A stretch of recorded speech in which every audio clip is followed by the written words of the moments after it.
The special meeting of the Annapolis City Council on Monday, May 21st, 2018 will be called to order at 7 p.m.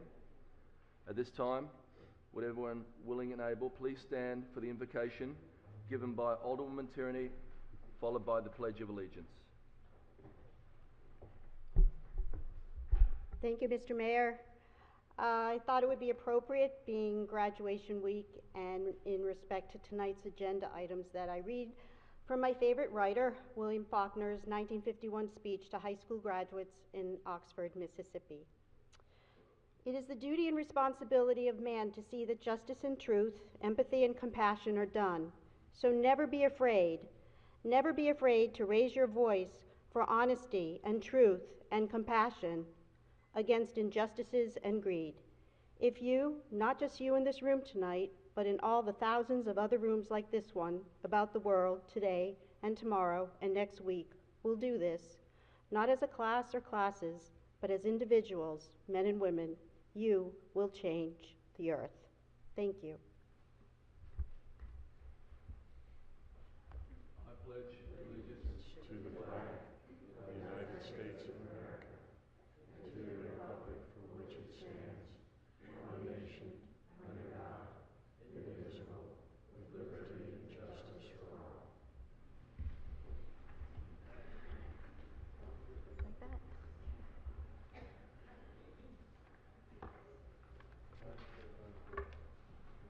Madam City Clerk, would you please call the roll?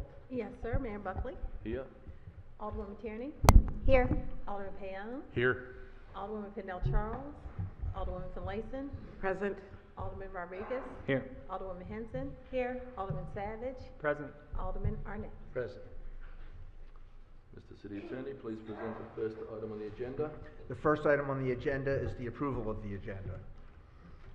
At this time, I would entertain a motion to approve the agenda as amended to postpone the hacker report until July 23rd, 2018, to add R-27-18, Tyler Heights Elementary School renovation and expansion project, waiver of permitting fees on first reader, and O-25-18, exempt service position updates on first reader. Any discussion? Alderman Arnett. I make the motion, but do we have these new pieces of legislation? Is it on our desk? I only see R-28. I'm sorry. I'm sorry. Pardon me? I was talking. I thought there's a legislation. You mentioned 3 pieces of legislation? It's 2718. So I don't have that. It's not going to be in your electronic package. It's not on my desk either. So it'll be on your desk. Shortly, So we're okay. postponing the hacker thing. The objective here is to try to move Tyler Heights through the process so that they have their approvals, so that the County Council, Chris Trombauer, is trying to put forward some money in the budget so we can start construction on that school early that desperately needs it. Right. Could you review what pieces of legislation we're adding to the agenda? Are there 2 pieces, R-2818 and R-2718? That's what I'm saying. And O-25. O-25? Yeah. I don't have that either. You're going to get it in a second. What is O-25, please? I'm going to need some explanation on that myself. O-25 is exempt service positions, updates, and that came. Is there a time sensitivity to that? We were just talking. Mr. Mayor, I do prepare for these meetings and I send out responses to my constituents.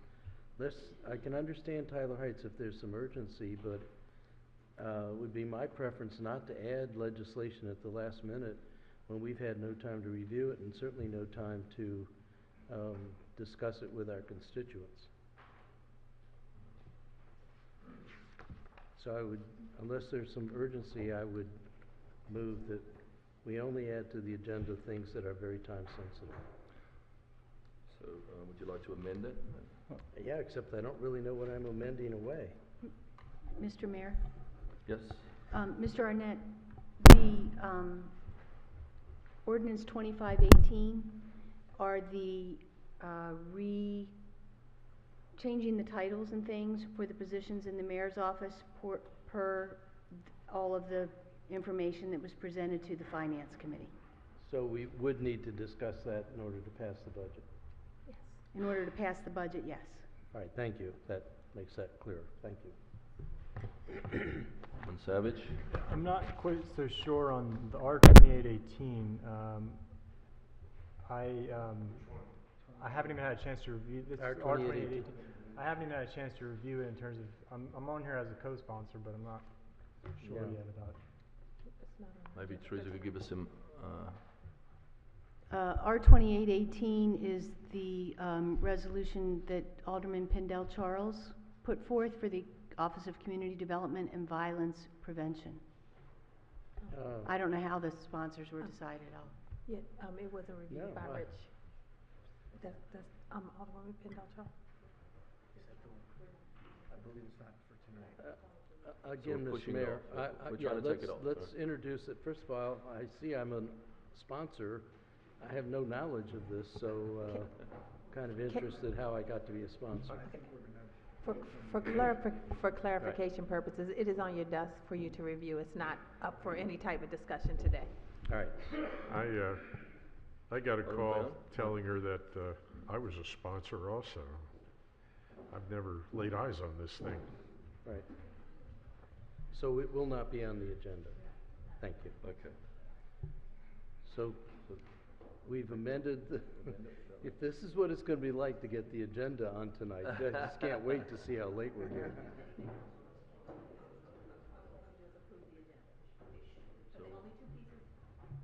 The only two items added to the agenda was the positions in the mayor's office and then the Tyler Height thing, and they both need to have action today. Neither of which we have. Taki is gonna bring them to you Okay. ASAP, I promise. All right. So it's I- only those two things? I think we're familiar. Right. And the hacker report is going to be postponed. So one's a postponement, and we all agree on Tyler Heights. I think we're all, okay, yep. Mr. Mayor, I would move to remove O2318 from the consent calendar at this time. Well, you said amend, it's on the agenda as a consent matter. It's on the consent calendar, and we haven't gotten to the consent calendar. When we get to the consent calendar, you can remove it, and it would be on the bottom part of your agenda. He asked if we were going to amend the agenda, and that's part of it. But as We're- long as it gets taken off, I We'll don't get really down care if it's further now down. or Okay, sure. 15 minutes. Ay, ay, ay. All right, all those in favour, say aye. Did you get a second? Aye. I moved it with amendments. Are we voting on the amendments? I didn't think we amended it. Sorry. Let's recap. Okay. The mayor asked for a motion to approve the agenda to add, to add R27, which is the Tyler Heights legislation, and to add O2518, which is exempt positions ordinance. And those things have to be taken care of tonight. The exempt positions have to be taken care of because they're part of the budget process. And they'll be in the budget, according to the city manager. And the Tyler Heights is time sensitive. We removed the hacker report from the agenda because they were not ready, and they requested that they get an extension so they could put their report together. Okay, So what we're numbers taking are them being off. added? I couldn't hear you. Excuse me. R27 and O2518. They're gonna be added. They're the last items that you're gonna review tonight before the end of your meeting. And Alderman Arnett moved it. Is there a I second? think Ellie gave us a second, Okay. so now we need an all in favor, and we can go from there. All those in favour, say aye. Aye. Against? Ayes have it. I don't have 2718. Mr. City Attorney, please present the next item on the agenda. The next item on the agenda is petitions, reports, and communications, beginning with ID-176-18, the report from the Financial Advisory Board on the FY 2019 capital budget and CIP. Mr. Fred Sussman, please come forward, present the report. Thank you. Fred's changed, Or Mr. Fred. Mayor.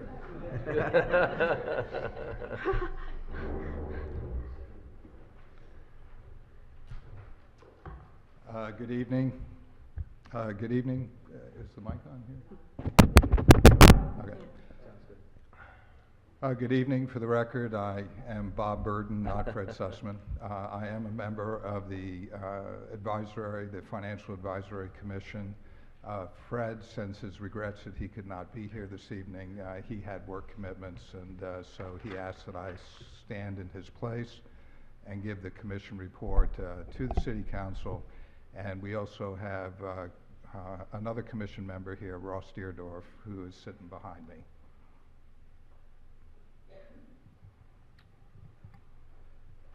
The Financial Advisory Commission, well, first of all, let me say good evening to Mayor Buckley and the members of the City Council. We are here to, on behalf of the Commission, to deliver the Commission's report on the proposed fiscal year 2019 operating budget, capital program, and the accompanying fees and fine schedules. These items were referred to the Commission for review and our advisory opinion. The Financial Advisory Commission seldom gives public testimony and reports. Most of our advisory opinions are in writing to the Mayor and City Council. However, on occasion, when appropriate, we do come before the City Council. This budget cycle is one such occasion, given the magnitude of the issues that are under discussion and deliberation.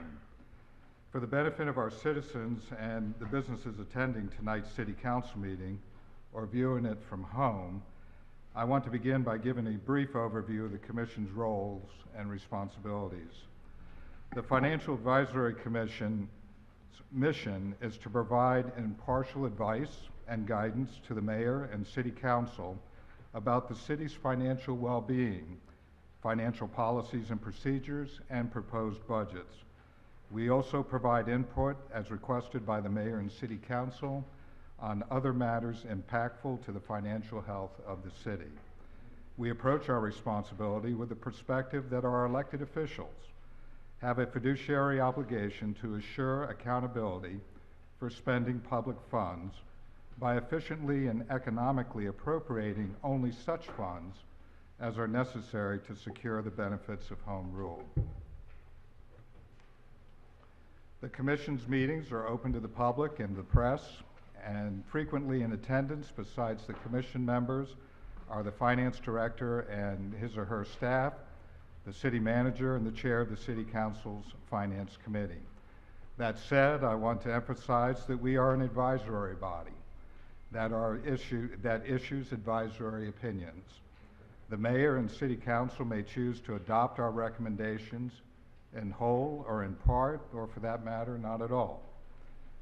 Our presentation over the next several minutes will provide the Commission's overview, recommendations, and observations on the proposed fiscal year 2019 budget. We have delivered our written report to the Mayor and the City Council members. You should have that report in your meeting materials for this evening. At the conclusion of our comments, I will be happy to answer any questions you have for the Commission. First, our overview.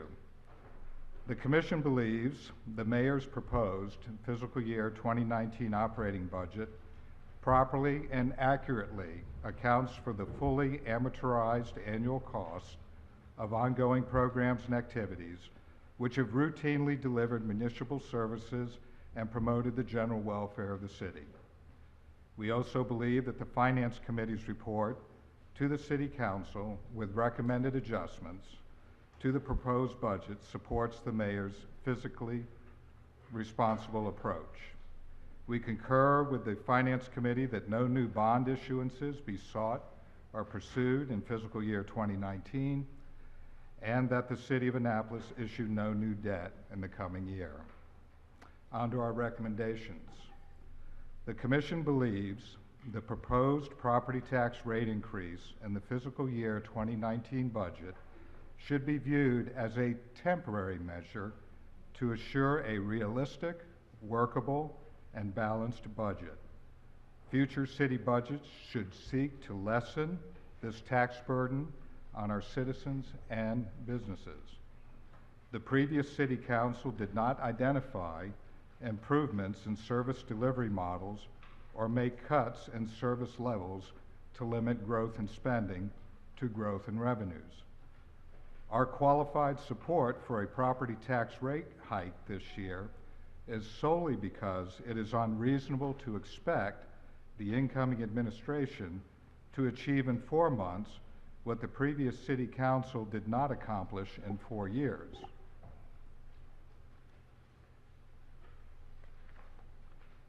Increasing the property tax levy in rate and amount sufficient to provide the funds necessary to balance the budget obligations for fiscal year 2019 is the only prudent and feasible course of action in the current budget cycle. That said, the Commission pledges our support to work collaboratively with the Mayor, City Manager, and City Council on initiatives to realize efficiencies and reduce spending in a rational and deliberative manner. A copy of our earlier advice to the Mayor and City Council in September of 2014 accompanies the letter that we sent to you earlier today. In that 2014 letter, we urgently recommended at that time next steps for transitioning from a line item incremental approach to performance-based budgeting for planning and consideration. We respectfully renew this recommendation for the next budget cycle in fiscal year 2020. A priority-based and performance-based budgeting process should lead to increased efficiencies in city government, establish consensus on important core services, prioritize the use of citizen and business tax dollars, and establish accountability on how those dollars are spent. Our observations. First, let me just say that we disagree with the statement on page 13 of the City Council Finance Committee's report that the proposed FY 2019 operating budget eliminates the city's structural deficit. To the contrary, the proposed budget only gets the city through another year. There is much work to be done and difficult decisions to be made in the coming year to streamline the delivery of services and take other action as necessary to address the city's structural deficit. Following are 5 areas of concern in order of magnitude that, if addressed in the coming year, will make the FY 2020 budget more palatable. First, 70 to 80% of the operating budget is comprised of labor and benefit expenses. The results of past union negotiations have obligated the city to annual labor and benefit expense increases of at least 3.5% into the foreseeable future. Those built-in labor and benefit increases will need to be covered by an increase in the triennial property assessments and/or appropriate adjustments to the property tax rate if all other major expenditures are retained. It is very likely and fully anticipated that additional property tax increases will be necessary in subsequent budget cycles if labor and benefit expenses are not more fully addressed. Number 2, pension and health benefits provided to city employees are based upon a defined benefit formula rather than a defined contribution formula. As such, the city is obligated to an open-ended expense commitment for variables not under the control of the city. As an example, employee pensions are currently funded at over 90%. The elusive, fully funded 100% objective is dependent not only upon employee and city prescribed contributions, but also on market conditions, investment decisions, mortality formulas, and anticipated earnings projections. Any given year can present a situation where the city has an obligation under the actuarially determined contribution formula to lay out funds above and beyond its prescribed contribution. Those additional funds will have to come from either expense reductions in other areas of the budget or an increase in taxes. A similar example can be given for OPEB. Number 3, proper timing and utilization of bond-generated revenues has been weak and created an unnecessary interest expense that must be covered by the operating budget. At present, there are $15 million of idle bond revenues, of which interest payments on $9 million must be covered by the general fund. Going to the bond market without a workable timetable for utilizing the monies obtained from issuance of new debt is not recommended. As such, we concur with the City Council Finance Committee's recommendation that no new bond issuances be sought or pursued for fiscal year 2019, and that the City of Annapolis issue no new debt in the coming year. Number 4, transportation and parking are ongoing challenges that the city has failed to adequately address. As an example, in fiscal year 2008, this is 10 years ago, 49 full-time equivalent employees served 1,510,000 fare-paying passengers with 28 buses on 10 routes.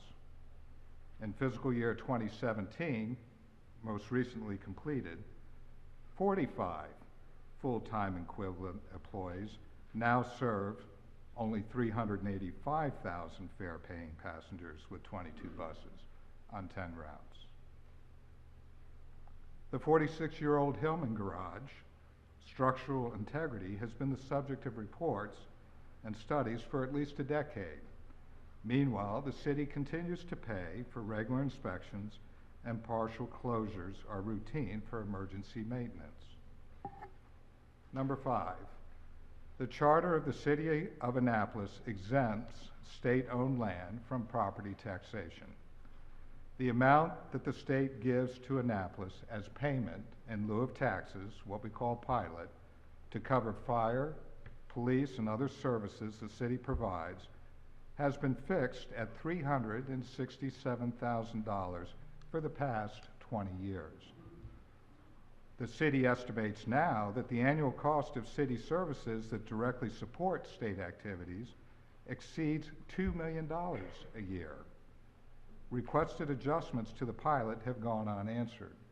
At some point, the city will have to become more assertive in addressing this inequity, or the citizens and businesses of the city will continue to unfairly shoulder this ever-increasing cost and responsibility.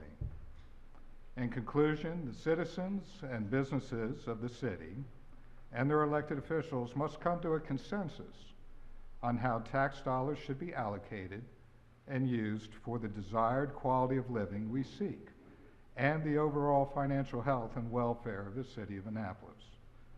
The present course and financial contortions over the past years have shown themselves to be unsustainable for the city we value.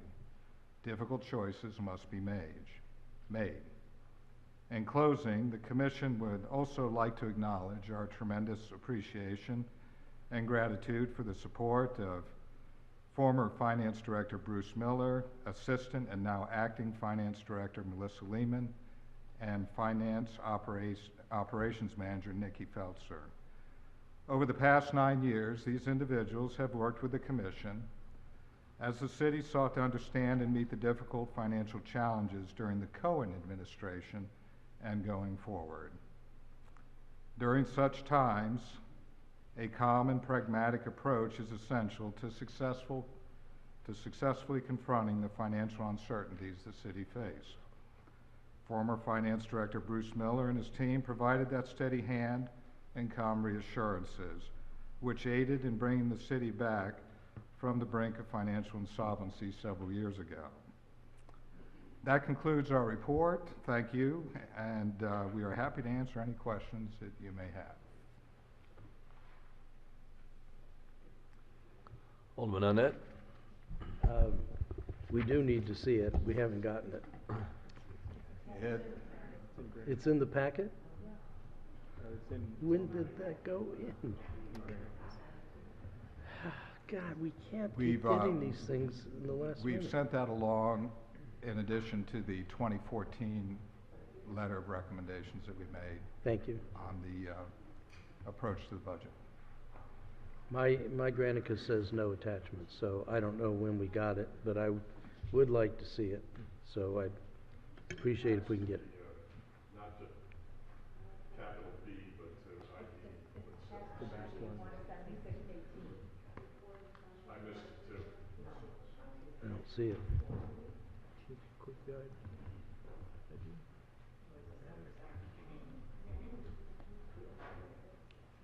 Thank you.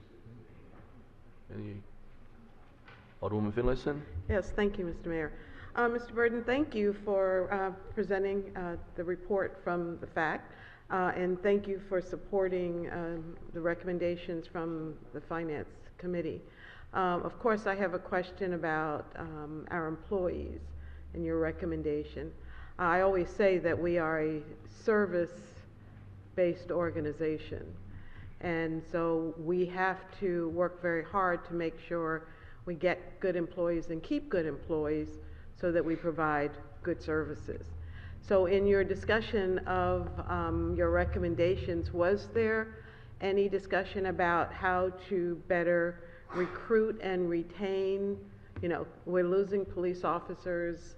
We just hired firefighters to fill vacancies. We have to keep to a level that will keep good employees here. So anyway, did that enter your discussion? No, it did not enter our discussion, and the reason why is that we feel this is an undertaking that should begin right after you pass this budget and needs to include the members of the City Council, discussions with your constituents as to what level of service they expect and desire, and then the decisions that have to be made on the affordability of those levels and of that level of service. And that's why we recommend going to a performance-based and priority-based type of budgeting approach instead of the line item approach that the city has been engaged in for a number of years. I think if you take the combination of those activities and start to work on them right away, then you'll probably be able to come to the answers that you seek to that question. Well, as a matter of fact, we did put money in the budget for community survey. You know, I've kind of asked for this for the last 3 years to do just as you've said, which is to ask the community what services they value and which ones they don't think we should be providing any longer. So hopefully this time we'll get that information. Thank you. Alderman Savage? Thank you, Mr. Mayor. So I just want to confirm and emphasize, I suppose, again. So the commission feels that the mayor's proposed budget and the recommendations from the Finance Committee adequately address a large number of the long-term financial weaknesses that you've identified in the past? No, and the testimony that we gave and the letter that we submitted regarding the current fiscal 2019 budget that's before you and the recommendations particularly pertain to this budget cycle. Following that, we did issue in our report and in my comments to the City Council the 5 things that we feel that need to be addressed for the longer term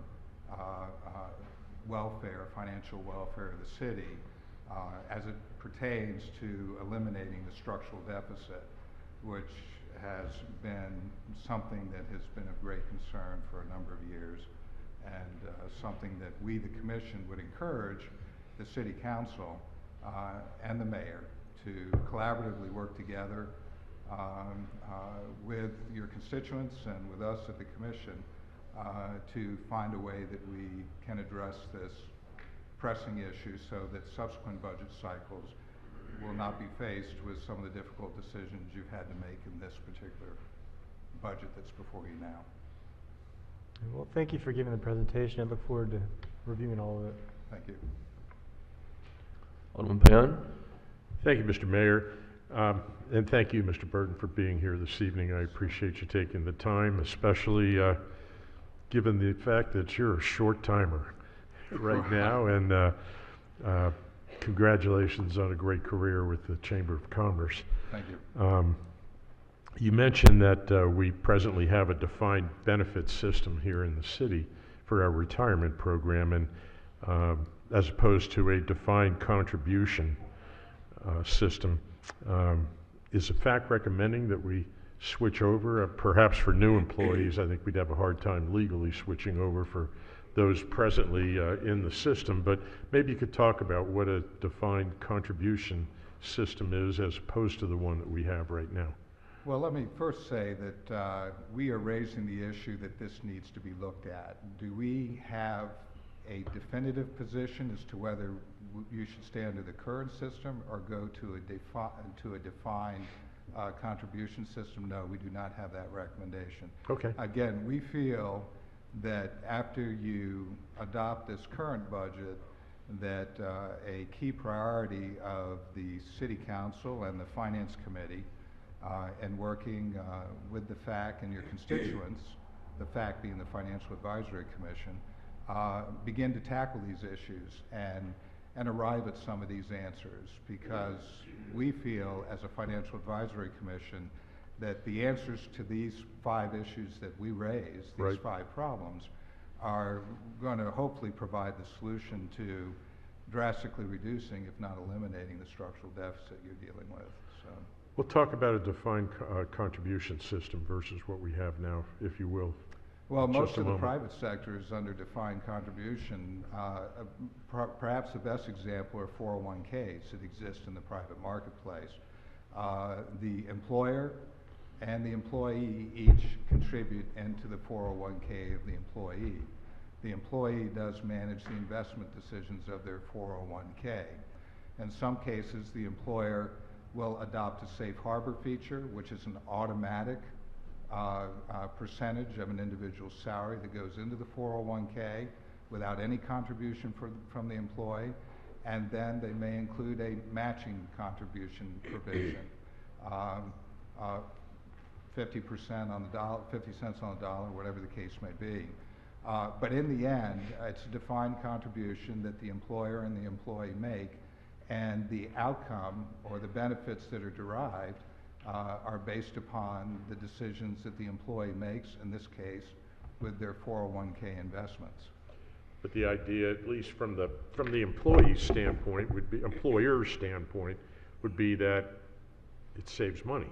Well, the employer has an obligation to fund under the plan, Yes. but beyond that, that obligation ceases beyond what their defined contribution is. It's not open-ended like you have under a defined benefit. Now, isn't there a program. federal maximum, at least for private employees? Is it 15% comes to mind, but I'm not sure about that. I cannot quote that for you, Okay. but I do understand that there are, on the part of the employee, there are limits based upon age of the employee as to what they can contribute, whether they have the ability to do catch-up contributions and stuff like that. Thank you, and congratulations again on, believe me, retirement's not that bad. Okay, thank you very much. Well, let me just say, even though I'm retiring from the chamber in 10 days, I hope to stay actively engaged in the city and be involved in the community. It's something that I love to do, and I have a passion for it. So thank you. Thank you so much, Bob, and thank Fred as well. Thanks for your hard work on that. We'll definitely be using your recommendations, so thank you. Thank you, Mayor.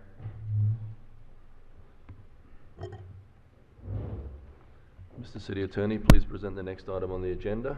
The next item on the agenda is reports by committees.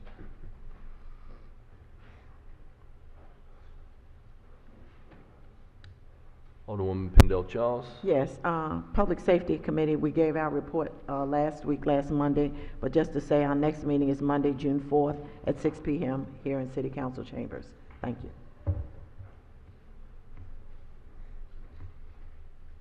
Alderman Savage. Thank you, Mr. Mayor. Just want to give a brief report. Environmental Matters Committee met on May 16th, and we heard from Planning and Zoning Director Gutwald on some development updates. We also heard on a report on the Cultural Resources Hazard Mitigation Plan, and we did give a favorable recommendation for approving that plan. We also received a report on, and since I'm guessing there are some people who are environmentally minded here tonight, we did receive a presentation on an RFP that the city put out dealing with a design, build, operate, maintain services bid. So that design, build, operate, maintain would be for, it would apply to all of our stormwater management, best management practices that we need to install to meet our TMDL, our nutrient reduction requirements. And so that's something, that contract would essentially give, so the report we had done a couple years ago estimated that we had about $20 million worth of program costs to install all of the necessary stormwater facilities to clean up our waterways. And this design, build, operate, maintain would lead to significant savings to implement that plan. And the winning firm will be responsible for maintaining all of these structures, and maintenance is a huge concern as groups install more and more stream restorations, and water quality devices. Who's going to maintain them? So the winning company on this bid would maintain those for 20 years, and so and they're also utilizing a new bonding mechanism called green infrastructure bonds. It's a new kind of bonding program where we only have to pay if the structures installed result in the nutrient reductions that we're seeking.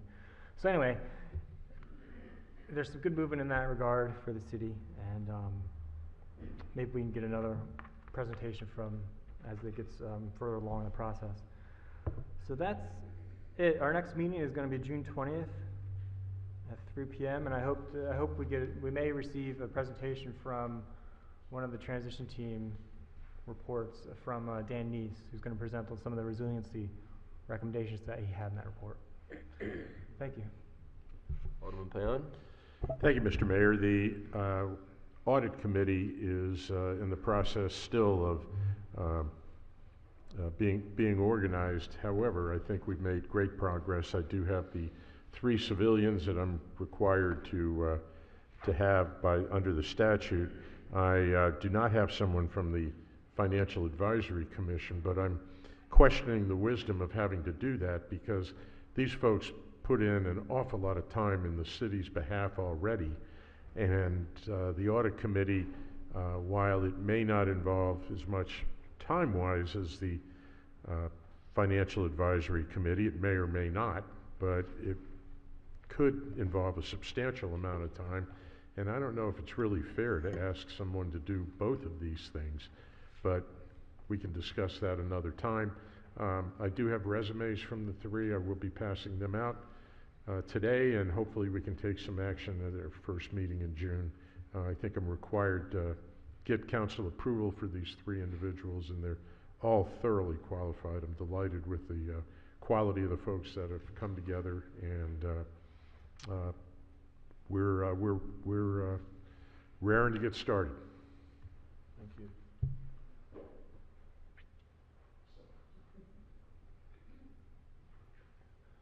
Mr. City Attorney, please present the next item on the agenda.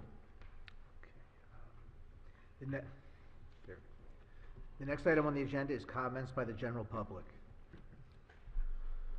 During comments by the general public, the public may speak on any item not scheduled for public hearing tonight.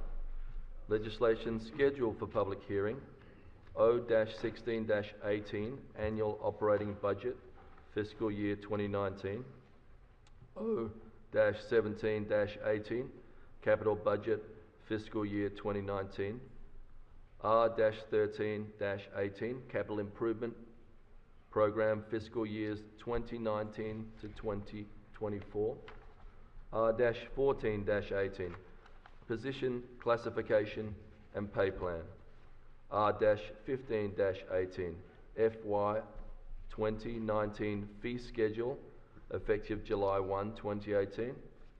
R-16-18, FY 2019 Fines Schedule, effective July 1, 2018. O-21-18, Parking Fund Appropriations. O-22-18, Food Handling Establishments, Polystyrene Food Service Product Prohibition.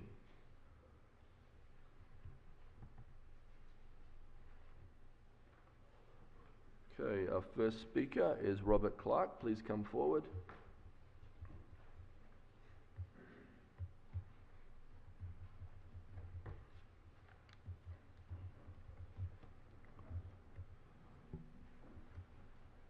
Good evening, Mayor Buckley and City Council. I'm Robert Clark. I'm the current President and Chief Executive Officer of Historic Annapolis, located at 42 East Street in the James Bryce House. We appreciate the opportunity to comment on Ordinance 23-18, rezoning the city dock to the mixed-use zoning district. After carefully reviewing the proposal, we implore you to reject it because it could have irreversible negative long-term implications on our historic district. The proposed legislation will eliminate the historic district height limit, the existing bulk regulations, and protections afforded by the HPC, including demolition in the rezoned area. Historic properties that are contributing to the historic district would be directly affected by this legislation. Modifications to the existing height and bulk restrictions will substantially alter the setting, feeling, and design that so clearly define the intersection of the built environment in the Chesapeake Bay. We're also very concerned about the impact of the ordinance on view sheds that serve as a vital historic link between the water and the Baroque City plan. Until the cultural landscape report, which was called for in the City Dock Master Plan and also referenced in the draft ordinance of 23-18, until they're completed, any proposed legislative change is premature. For many towns and cities in America and throughout the world, redevelopment and new development have been achieved in partnership with the historic preservation. Annapolis has been truly successful in turning itself into one of the crown jewels and a leading example of how historic preservation, heritage tourism, economic development can work together. Annapolis Colonial Historic Landmark District is a leading example of how historic preservation generates economic vitality through heritage tourism. Our designation as one of the first national historic landmark districts in the United States is a source of immense pride and highly coveted distinction. Just as our predecessors made good decisions about how best to protect the historic character of the city that we so much enjoy, Historic Annapolis is advocating now for our existing city leadership to do the same. We ask that you proceed thoughtfully and think carefully about the long-term implications that this ordinance would have on our community. We ask that we work together to plan our future while maintaining the integrity of our great historic landmark district. Over the past 66 years, Annapolis has been designated a National Historic Landmark and listed as a National Register District, and most recently named as a National Treasure by the National Trust for Historic Preservation. Our city is viewed as a model for preservation nationwide. This is a strong part of our identity and attraction to residents and visitors, none of which would be possible without the creation of the Annapolis Historic District zoning and passage of the city's existing height and bulk ordinance. One of the goals of Historic Annapolis is to represent the best interests of the community in protecting the city's historic character. We take that responsibility very seriously and come before you tonight to urge that the ordinance not be changed, and we as a city remain consistent and compatible with the overriding goal of maintaining preservation in the historic district. For this reason, we respectfully ask you to reject Ordinance 23-18. Thank you. Alderman Arnett. Thank you. Thank you, Mr. Mayor. I'm trying to understand, Mr. Clark. are you saying that we need to have, I think your words were a collaborative process to determine before we change the code? Is that the takeaway? Well, I think collaborative process is exactly what we're saying, and I think the city leadership's to be commended for inviting Fred Kent in, and I think he's one of several people that can help guide us. I mean, we want to be careful not to make a decision that's irrevocable, and we want to make sure that we've got the best minds and plan in place to work together to cause that to happen. And I think that Fred Kent was certainly one, and there's others that I think are that could be brought in. Would be happy to partner with us. Part of the flavor I think I took away from your remarks was that we need to be sure we're not issuing unintended consequences. Is there something about the size or location of the proposed zoning change? I mean, I heard you say the juxtaposition with historic buildings and the potential interference with the viewscapes, the view shed. I guess I'm looking for the beginnings of a dialogue where we can start analyzing what the code, what the change is. I have only briefly glanced at the MX zone and what it allows and doesn't allow. Do you have a proposal for how we can engage in that dialogue? I would be happy to sit down with you and others to have that conversation. You bet. I would like to do that. Thank you. Me too. Alderwoman Henson. Mr. Clark, supporters of changing the zoning there feel that the cultural landscape report and that the necessary approvals from the Historic Preservation Commission would kind of temper any of the concerns that people have about the scale of the proposed development. How do you feel that those two factors will help to eliminate those concerns? I can't speak to that question exactly, but I can speak to the fact that the current height and bulk ordinance has been in place since 1978 and has served our city exceptionally well. I think more dialogue needs to take place, and that might be the way to do that. But sure. Thank you. Alderman Payon. Thank you, Mr. Mayor. What effect do you think that removal of Annapolis from the National Register of Historic Places would have on our preservation efforts here in town? I think it'd be embarrassing to give up something that we earned. I think it would be hideous. Does it have any dollar and cents effect? I can't speak to that. I mean, certainly, obviously, there's federal funding that some comes along that same way. There's the Have we taken advantage of that before, the federal funding? I can't speak to that either. Okay. But certainly, tax credits at various levels could be impacted. And that could impact economic development. That's actually on individual citizens, right? That's exactly on individual citizens. Okay, thank you. Alderman Savage. Thank you, Mr. Mayor, and thank you, Mr. Clark. And can you explain more about how this might threaten our historic landmark designation? So I can't. I mean, there's obviously the National Trust for Historic Preservation keeps an eye on these designations, and I'm sure there's others.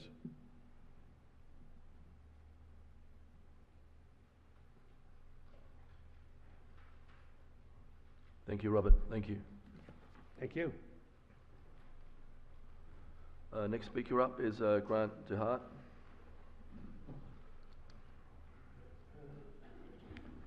Thank you. I'm here as a retired architect and planner, a resident of Ward 1, and an advisor to the National Trust for Historic Excuse me, sir, can you state your name, please, and address? Oh, Grant DeHart, 138 Lafayette Avenue in Annapolis. Thank you Ward very 1. much. I served on the first Historic District Commission in the early 1970s, soon after a similar community fight over a very large hotel proposed for the south side of Ego Alley. And that led to the establishment of the Historic District, the Historic District Commission, and the adoption of height limits and zoning for downtown that was compatible with preservation.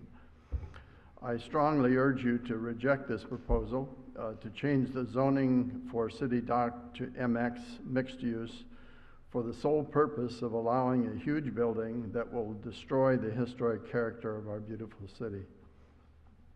Most of the downtown Annapolis and this site are within the National Register of Historic Places, as Robert has talked about.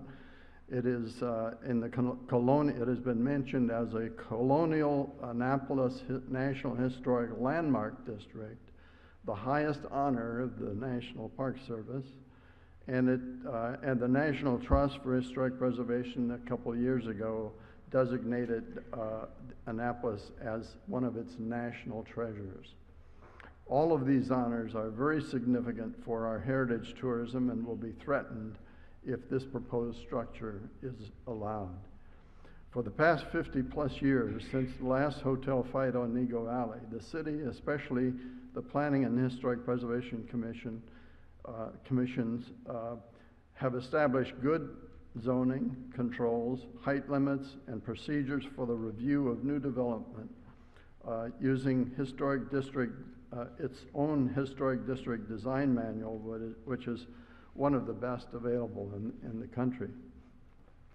Instead of using these guidelines and procedures to ensure compatibility with our national treasure of a town, Mr. Blonder and his architect are ignoring them. They want to exempt the city and the City Dock Master from the City Dock Master Plan from these rules and guidelines that have been well tested and proven to be effective. The first guiding principle of the City Dock Master Plan is, and I will quote, a gradual improvement with emphasis on maintaining the integrity of the colonial Annapolis Historic Landmark District, including historic layout, scale, and vistas. That's page 9 of the document that has been approved by the city. This ordinance, if enacted, would violate this principle.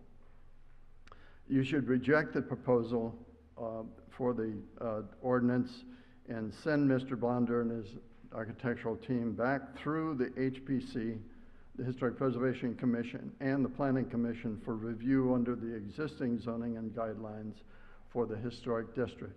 This is possible to be a worthwhile and addition to the city's dock and could be done so compatibly with what the city already has. And I particularly object to the use of public land, all of Dock Street and very significant portion of Prince George's Street, which is proposed in the plan for private development. There's language in a public-private partnership in the being used during the City of Dock master planning process. I have no idea what that is, and I think it's basically selling land to a private developer. I'd be happy to take questions. Ross? Alderman Annette. Thank you, Mr. Mayor. So, I accuse the mayor of being very clever at lunch, distracting attention from the budget by proposing this project, this change in the zoning. I don't think that was the intent, but I am getting a lot of email, and I really am looking towards some kind of a process where we can have an open discussion. I'm having a hard time getting a sense of, is it a hotel that people don't want? Is it the height? Is it the parking? I mean, I think we need some kind of forum where people can tell us what it is they don't want, but also hopefully tell us what they do want. And I sense the urgency in these emails, but I can't really get a good focus on what the issues are yet. I would think that with Robert and myself and others that you'll be hearing from, would be happy to sit down with whatever group you suggest and go through the concerns that we've all talked about in meetings preparing for this hearing. I sat in on a lot of the City Dock Master Plan discussions. and believe that many of the recommendations that they made to ensure that the preservation of Annapolis was foremost showed up in some of this language that I just read. And they know what they mean, I think, in terms of maintaining the character of the historic district. So I also lived through that city dock master plan process, and I masochistically pulled out all of my files on that this afternoon to start reviewing. But I also remember that we've had expert after expert come and tell us that automobiles have the best view of the water in this town. And I want to return, because that was a strong theme in the city dock master plan, to some kind of set of common goals, common objectives. I don't think anybody, and we have that horrible overhead picture that former planning and zoning director John Arison had, the overhead that made that whole area look like a war zone. And surely there's some things that we can come to a agreement on that can make that better. I was not one of those who voted for the new faucets building. I definitely liked the plan where we were going to tear that down and put in a building closer to Fleet Reserve. But there's a whole heck of a lot of that aerial photograph that still looks pretty depressing. Well, I think that if this particular proposal that's on the table tonight could be rejected and at a minimum or deferred for a very long time until these other studies could be done with participation from all the parties, we could come up with a district and a plan or modifications to the existing one that would be compatible and would make sure that the standards for those districts, the National Register district, the landmark district, would be preserved. Thank you, and thank you for the work you put in. Thank you. Alderwoman Tierney? Thank you, Mr. Mayor. Grant, I'm going to ask this question as you brought it up. Do you, you attended the Ward 1 Residents Association meetings where Mr. Blonder's architect has presented his plans. Would you say that they have made any attempt to work within the existing height and bulk regulations? Absolutely not. I raised that question. I accused the architect for never even looking or considering the guidelines that the Historic Preservation Commission operates under, since it's in the historic district. That should have been one of the first steps in coming up with the design solution, is to use the guidelines that we already have and that have been fairly and properly administered by the Historic Preservation Commission. If they were to have gone through that process, they might have come up with a different proposal. And I don't think it would be a six-story, 70-foot high building that is taller than the Hilton Hotel on the south side of Vigo Valley. So could you take it a step further and say that they were acting in total disregard of the historic height and bulk regulations? Yes. Thank you. Thank you. Thank you, Grant. Next speaker, Larry Klostower.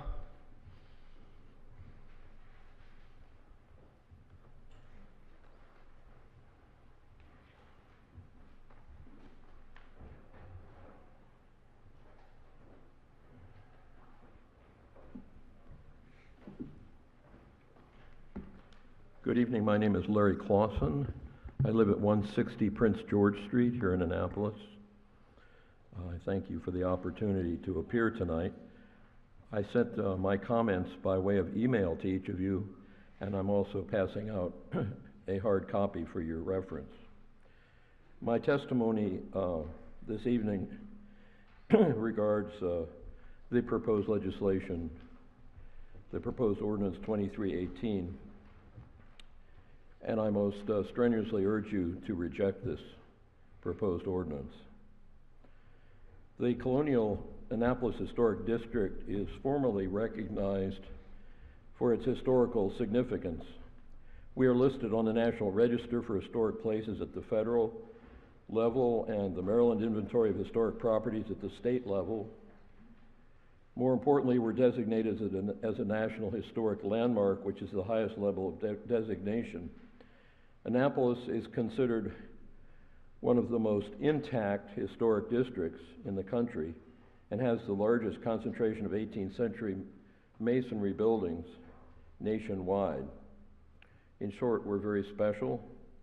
I'm not alone in my belief that the Annapolis Historic Landmark District is precious and worthy of protection.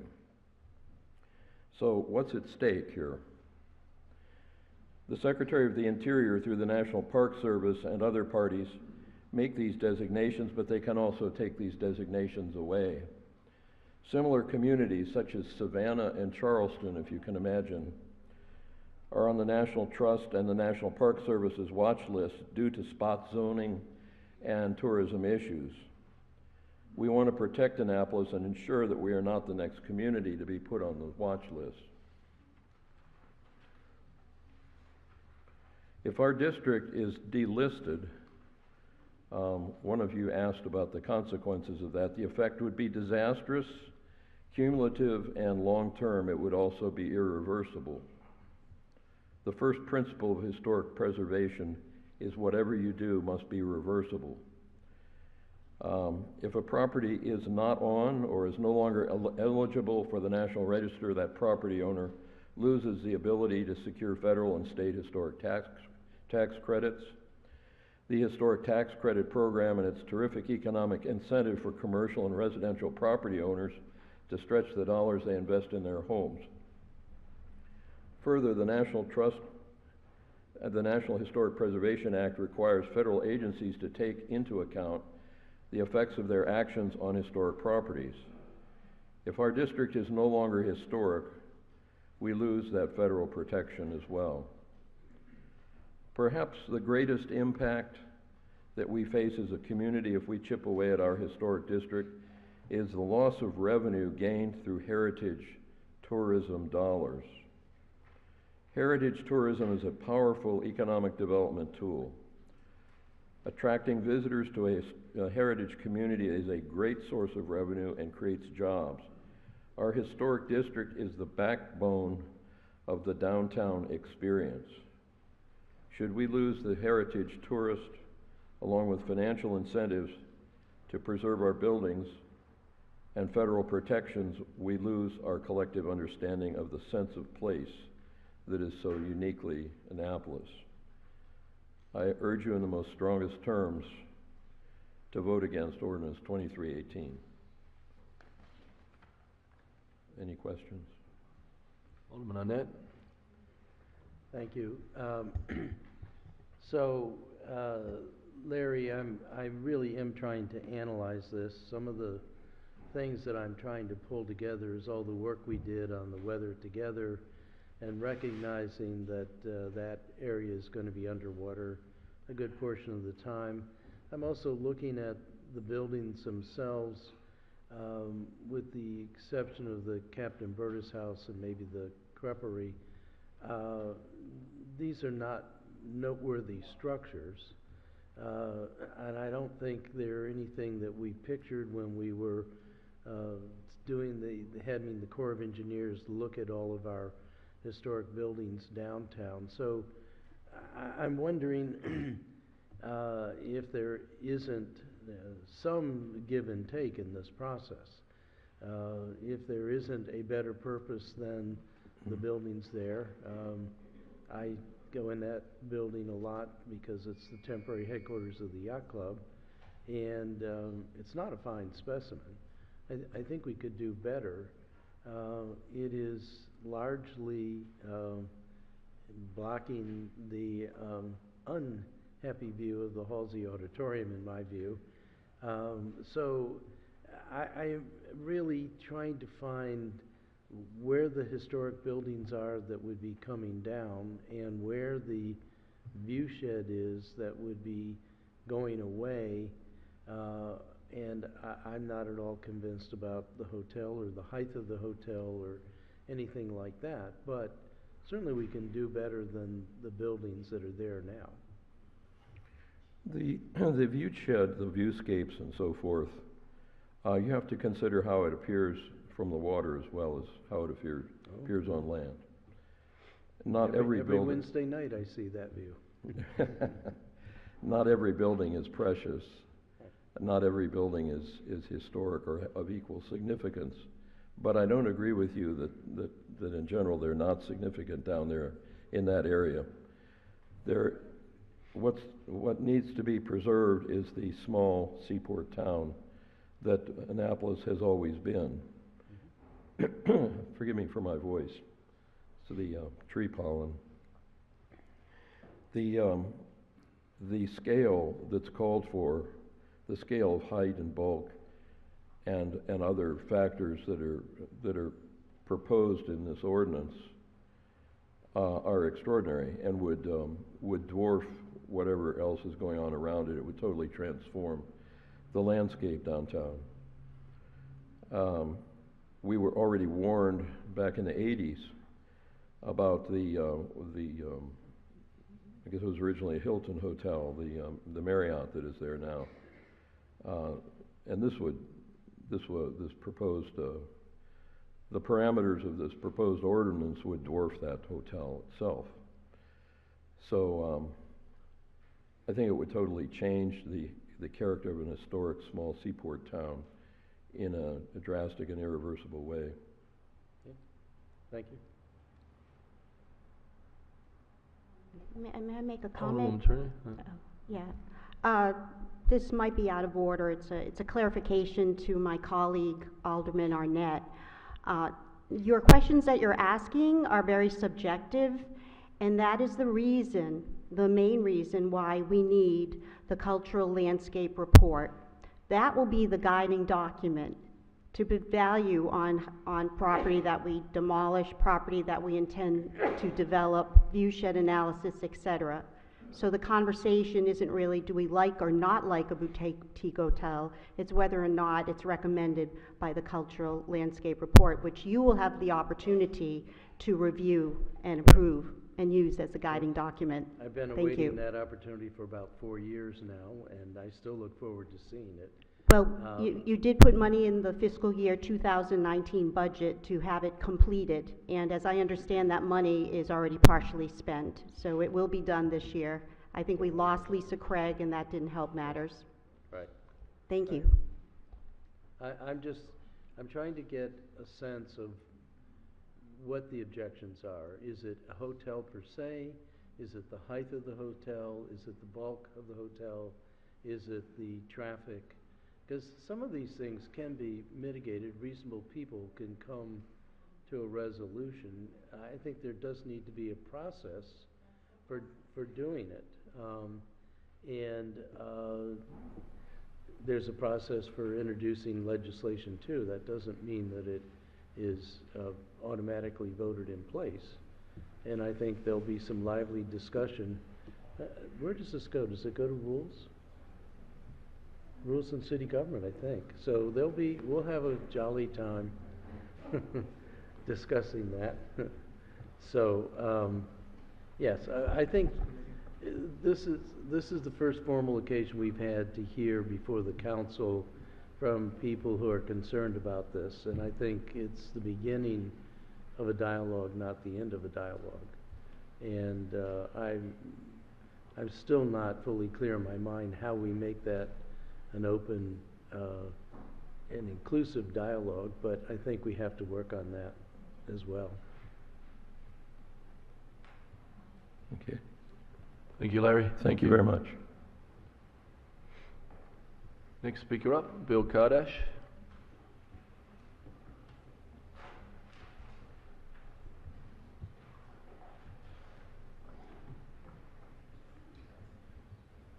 Good evening, Mr. Mayor, members of the council. My name is Bill Kardash. I reside at 1 Acton Place in Ward 1. I'm speaking tonight on behalf as chairman of the Board of Trustees of Historic Annapolis. Specifically, I'm concerned about the legislation that the mayor intends to introduce O23-18, which seeks to change the zoning for some of the city dock area to MX zoning to allow an increase in the height limit for the hotel Mr. Blonder intends to bring to city dock. We are all aware of the CDMP suggests a boutique hotel at or near this location, but that is not what this legislation could bring to us. For the record, Historic Annapolis is not against a hotel at City Dock. We think a carefully planned, architecturally attractive boutique hotel could work at this location. By the way, boutique design doesn't conjure up the image of a 5 or 6 story, 136 room hotel with 400 car parking garage. But we also believe and we recommend that any plans that should live within the existing height limits of 38 feet and the relevant bulk that accompanies this height, and has long demonstrated that scale of architecture is one of the enduring and attractive features that brings millions of visitors to enjoy the historic attractions of Annapolis each year. During Mayor Cohen's term, when he was trying to get a grasp of what constitutes an economic engine for Annapolis, he hired a consulting firm for a survey. The intention was to prove that the Market House was, in fact, one of the economic engines. When the report was given to the council, the answer was clear. There are only 2 economic engines in Annapolis, the U.S. Naval Academy and historic preservation. Please keep that in mind as you consider the effect this zoning change and this planned very large hotel will have on Annapolis as a desirable and attractive historic seaport town. The other point I would like to emphasize is capacity. By the way, I'm sure others would agree with this. I haven't heard anybody ever say to me, there just aren't enough hotel rooms in Annapolis. We need to build more hotels. So I talked to some professionals over the weekend about exactly what's the capacity for Annapolis and what's the occupancy rate. And I've heard this in the past, but I wanted to have it confirmed. The annualized occupancy rate for all hotels in the city of Annapolis is 65%. Yes, you can't find a hotel room to 65%. Yes, you can't find a hotel room during commissioning week or during the boat shows, but when those events are over, there's plenty of room. During the past year, 3 of the largest hotels in Annapolis have changed hands.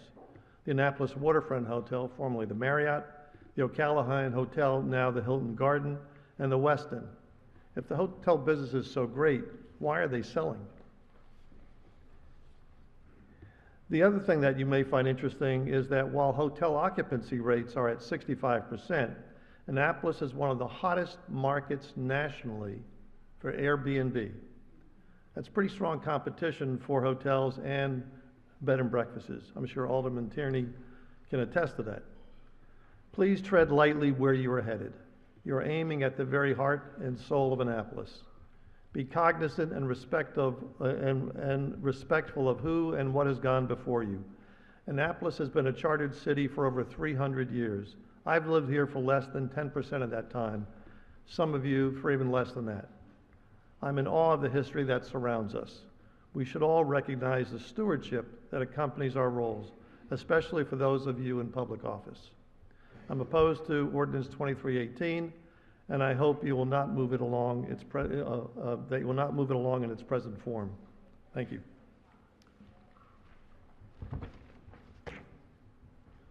Thanks, Bill. Next speaker, Mike Farmer.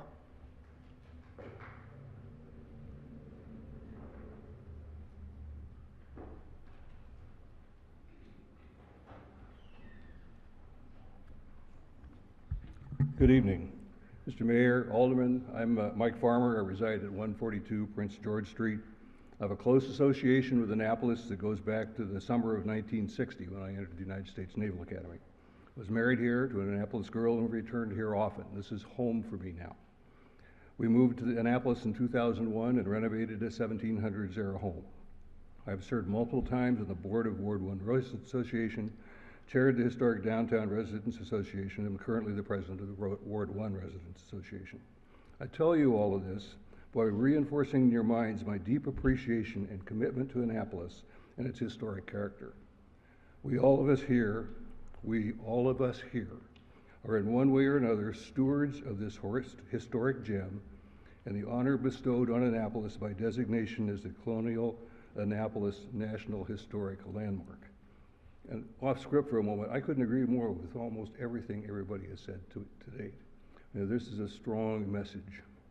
In February of this year, WARA, Ward 1 Residents Association, hosted our monthly membership meeting, a presentation by the architecture firm about their proposed development of a 6 or so story hotel and underground garage. It was at their request. It was a lively discussion and resulted in a return engagement at the March meeting. The reaction to that meeting was even more visceral. Comment from members and enthusiastic positive reaction from the bulk of the attendees reaffirmed WARA's long-standing concern for following the rules inherent in our historic district's designation as a capital Colonial Annapolis National Historic Landmark. Importantly, a concern that not doing so, specifically in the case of the proposed development that clearly exceeds the height and bulk reservations, might well jeopardize our National Historic Landmark designation and make us a candidate for revocation, as is in the case of Savannah, Georgia. This is a legitimate and real-time concern. As the thinking about development of the city dock evolves, the membership represented at the 27 March meeting was clearly in support of historic preservation and concerned about putting our National Historic designation in jeopardy. I subsequently reorganized the WARA website to feature a section dedicated to historic preservation. We hadn't had that before.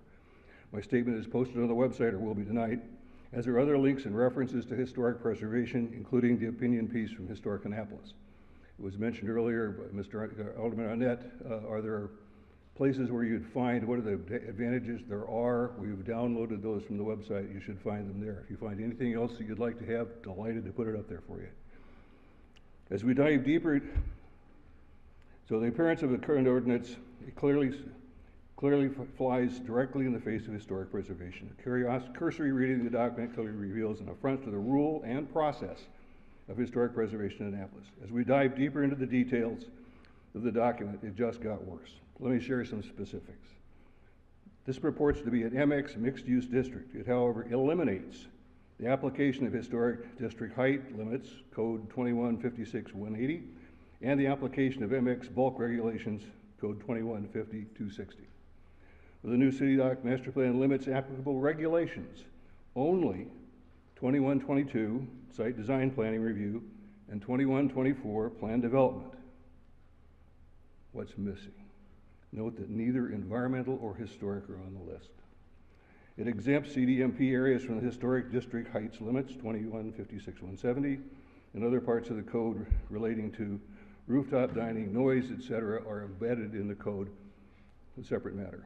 And it applies throughout the CDMP, the City Dock Master Plan, MX, including the proposed hotel and areas on compromised side of Eagle Alley, from the landward end to Newman Street. Unintended consequences? With the same legislation, you can put up something that size, that high, either side, take away the parking lots. Think of 110 compromise, about 6 stories. Alderman Tierney, in her pre-meeting email to the ward, characterizes legislation as follows, and I paraphrase. I quote a dear friend of mine, who I heard this as well, referred to this ordinance as nothing less than kicking the teeth out of historic district. In all seriousness, I find this hasty, irreverent, irresponsible, and acutely financially driven to introduce to the council, especially during this year's annual budget crisis. I agree with Ellie. This is an affront to the rule and process of historic preservation in Annapolis and a slippery slope to the loss of our national recognition. I urge you all to stop this now. We in Annapolis need to be better stewards of our historic legacy, our responsibility to the country and generations to come than is embodied in this ordinance. Thank you for the opportunity to present this evening. Alderman Tierney. Thank you, Mr. Mayor. Mike, as president of the Ward 1 Residents Association, would you say that the membership was open initially to this project and to change, knowing that the status quo was not the best it could be until there was talk about a threat to the historic landmark and the other considerations regarding HPC ordinance? Sure. Yes, indeed. Otherwise, we wouldn't have had him in to talk. And that was the whole point. We would get, this is the guy who was trying to put forward what they wanted to do down there. We needed to listen to that. Turned out it was outsized, out-heighted, so forth, a lot of things wrong. That doesn't mean there's not a good idea in there someplace. There might be, but it can't fly in the face of historic preservation. Thank you. Others? Thanks, Mike. Thank you. Next speaker up is Pete Shumblies.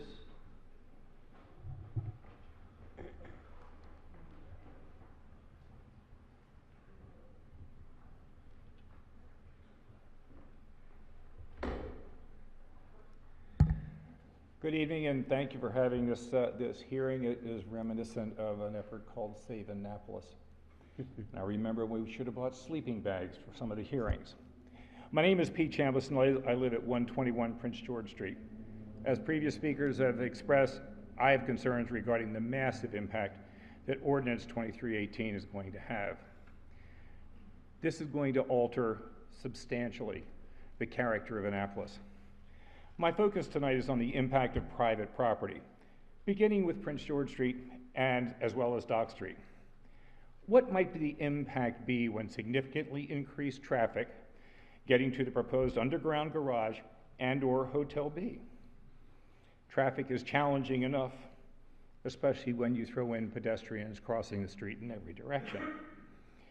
And when you add up several hundred more cars getting to the underground parking lot, and buses delivering people to City Dock, to the hotel, to the conference center ballroom,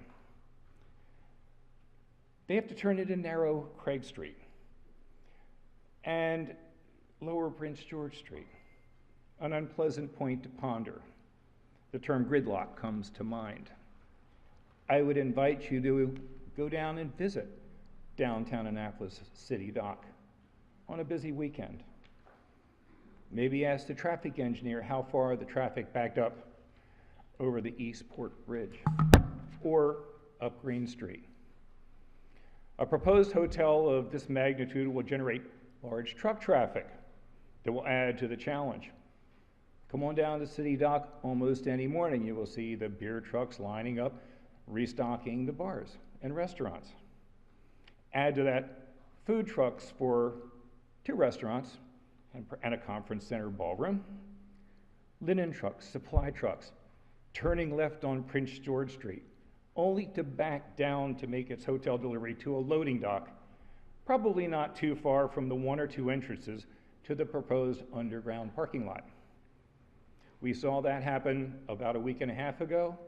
Semi-tractor trailer came down Craig Street, was doing a delivery to the Annapolis Yacht Club prior to Mother's Day, tied up traffic for 15 minutes. He had to turn up Prince George Street, and people followed him. Then they had to get them to back out, back onto Craig Street, so he could back down Prince George Street. And this could be an everyday occurrence, and imagine it on a crowded day. This ordinance is headed for a massive challenges, some of which we can identify, and others call them the unintended consequences. This whole project will begin to surface over the coming months, but to be sure, the ordinance defining this project should not be entered into hastily, if at all.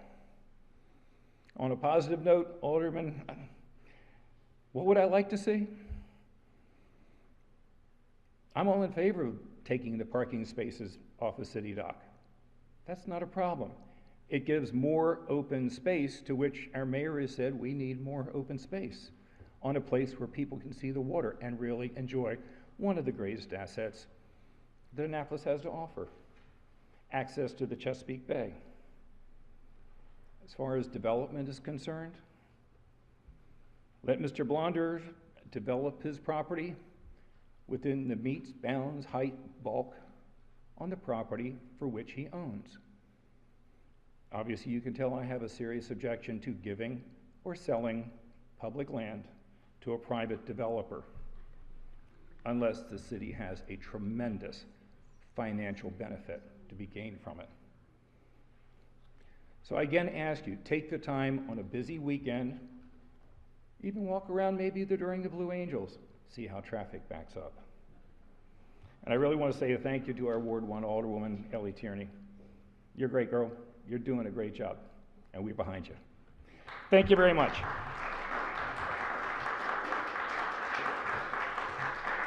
Pete? Pete? Pete? Pete Chambliss? Just, Alderman Payon has a question for you. Thank you. Maybe you thought you were going to get away quickly. One thing I don't, if you mentioned it, I didn't hear it, was how do you think Prince George Street, particularly in the, at the foot of Prince George Street, how do you think emergency vehicles would fare in terms of maneuvering around and that sort of thing? I hope they could get there in time. They would probably be roadblocked at Peace Circle, City Dock. You don't need to have a test. It's there every weekend. Try to get an emergency vehicle down to, say somebody is on, on a watermark boat, they have a heart attack and they need to get down there. It's a challenge. Yes, they will make the room. Well, I'm really concerned about, for example, a fire truck, a large emergency vehicle. I've got real concerns right now about an ability to maneuver once you're down there. How do they turn around? How do they, once they're parked, how do they move down a few feet or like I move said, back Alderman, up? this is the first discussion we have had, and the list of unintended consequences has only just begun. I think you have to ask the fire chief about that. How do you get any emergency vehicle down there on a crowded day?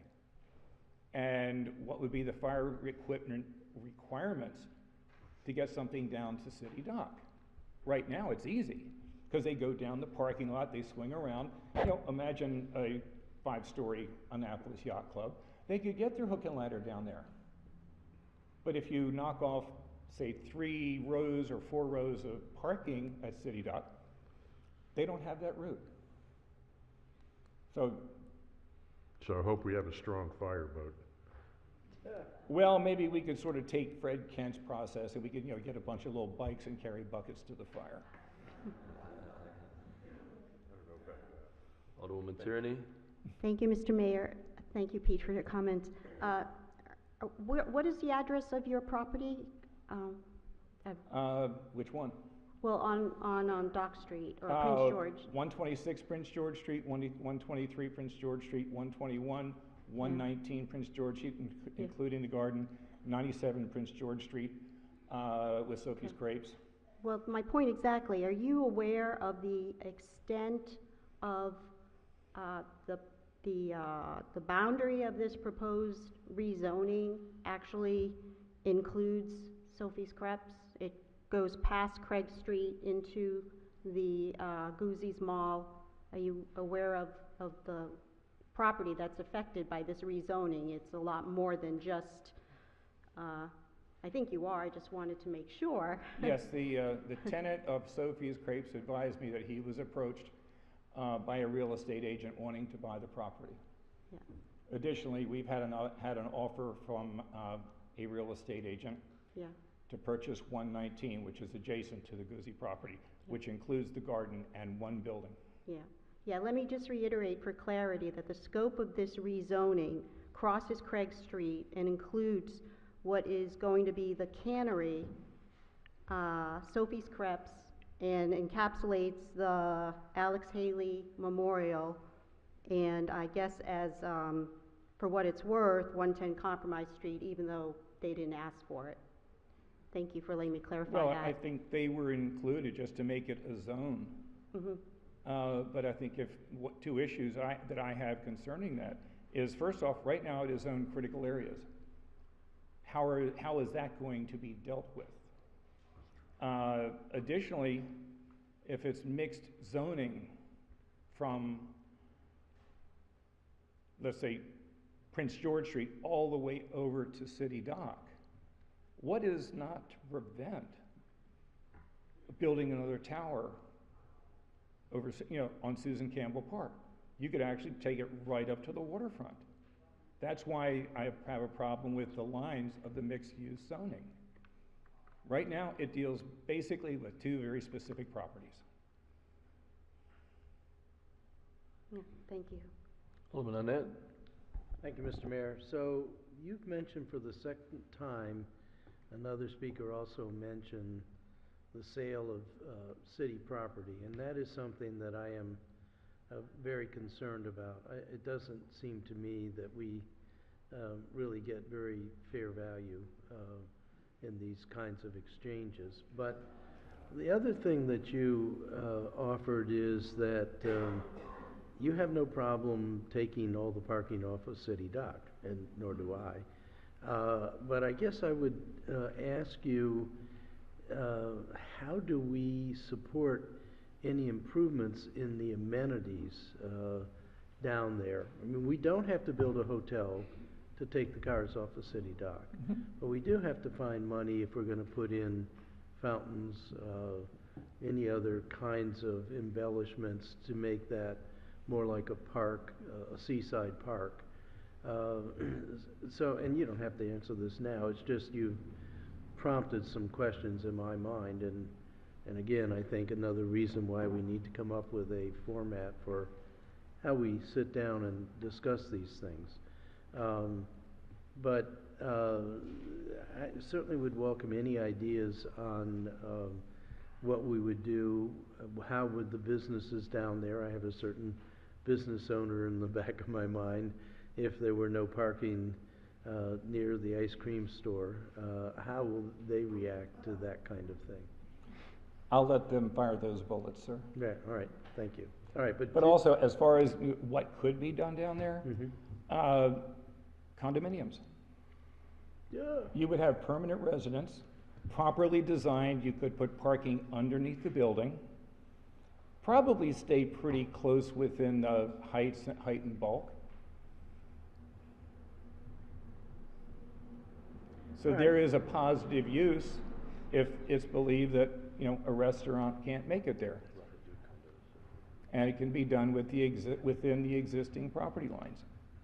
So what do you see as the advantage? I mean, I like a condominium because it's an owner rather than a renter, so one would presume they would care more about city matters. But what do you see as the advantage of a condominium over a boutique hotel?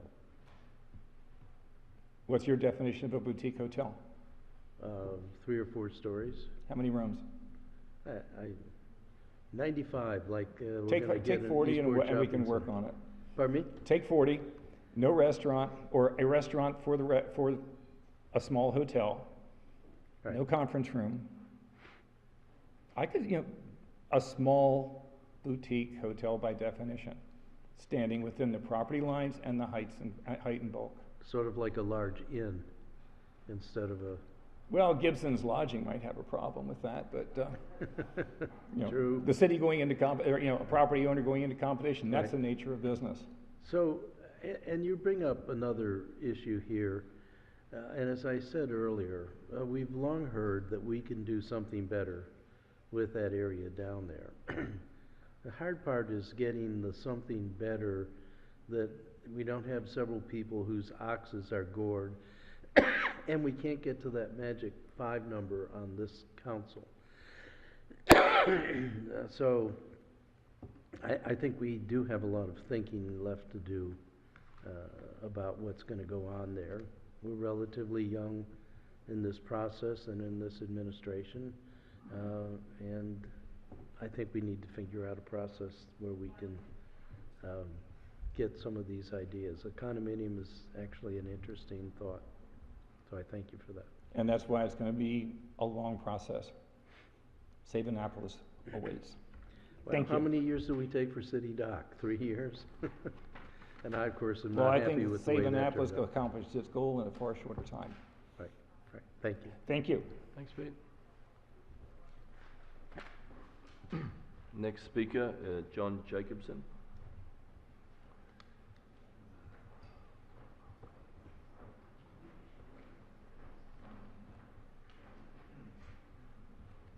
Evening. I am John Jacobson.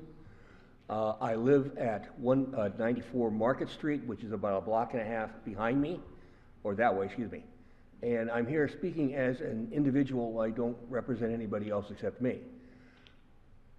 The proposed ordinance is premature at best. From what I have seen, there's nothing on the table other than an architect's and a contractor's proposal that we want a big hotel down there.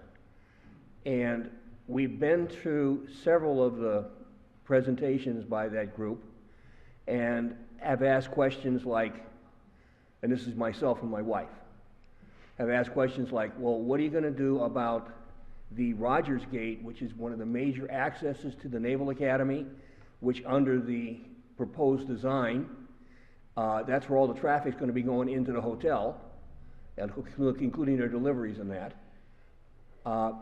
Who pays for maintenance of that garage and pumping it out if something happens to it? How do you get there without taking up more of the green space that we have downtown away, because you have to get there by way of going by City Dock, and that's our parking lot already, and those streets will have to be improved. And it also might endanger our membership or qualification as a federal historic district, or whatever the technical term is. If we lose that, that affects my property values, big time. And I think this thing should be basically thrown out on that, or at best, rescheduled until we have something to debate that is more than what the proposed builder wants to put down there. Nowhere in this presentations that we've seen have we had anything that shows we're looking at something to help the city or to help the residents. I don't get anything out of a hotel downtown, period. I mean, I don't get any money or anything like that. I get annoyances because I have parking problems that come in from downtown. But this is not the time to look at this. And especially not without having anybody else in the city having looked at it, unless you've got the agenda for tonight. That's basically all I've got. Yes, sir. Alderman Arnett. Thank you. So when is the time to look at this? I mean, we keep hearing, throw it out. We keep hearing, or I'm implying, there's no process, a rigorous process for input, but we've known we need to do something down there for a long time. What the something is not clear, but certainly I've heard pretty much universal agreement that we can do better than park cars down there. So I'm trying to figure out when is the best time to start looking at this. I'm not an architect. I'm a retired naval officer and high school teacher. So I'll put anything I say is qualified, but that I'm not qualified to talk about it. But from the presentations we've had now, we've had nothing, to my knowledge, an application from the builder to try and build a hotel there, in which case, I assume in the course of getting the building plans approved in that, they would go through things like, it doesn't meet zoning. So now we need to investigate changing the zoning to let them build that property that they now have committed money to putting in. That's when it's supposed to happen. That's when it happens for any of the jobs I've had done in my house. It's part of the city review. We don't have anything, to my knowledge, that has been up as a review for the city.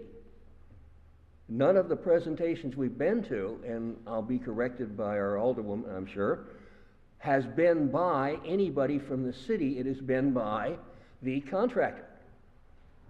And that's neat, but you know, we're putting a lot of effort into something that doesn't exist yet except in his mind. I hope that answers your question. It does. I'm pondering, but yes, thank you. Alderwoman Finlayson. Yes, thank you, Mr. Mayor. Thank you, Mr. Jacobson, for coming before us this evening. And I'm going to take a point of personal privilege to say thank you to you. I had the privilege of being invited to South River a few weeks ago to witness the science students as they communicated with the astronauts as they circled 280 some miles above us. And I recalled and shared with the board members and other elected officials who were sitting with me that you introduced that robotics program to South River many years ago. Yes, ma'am. So I just want to say thank you. I don't know whether you were there a month ago when I was there. No, I was not, ma'am. But you should have been.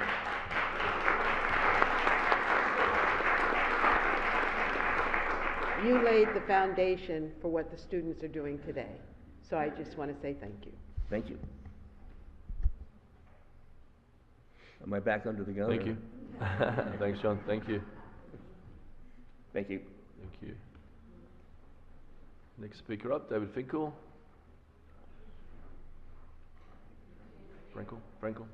David Frankel, sorry. Okay, oh, no. There's plenty of people.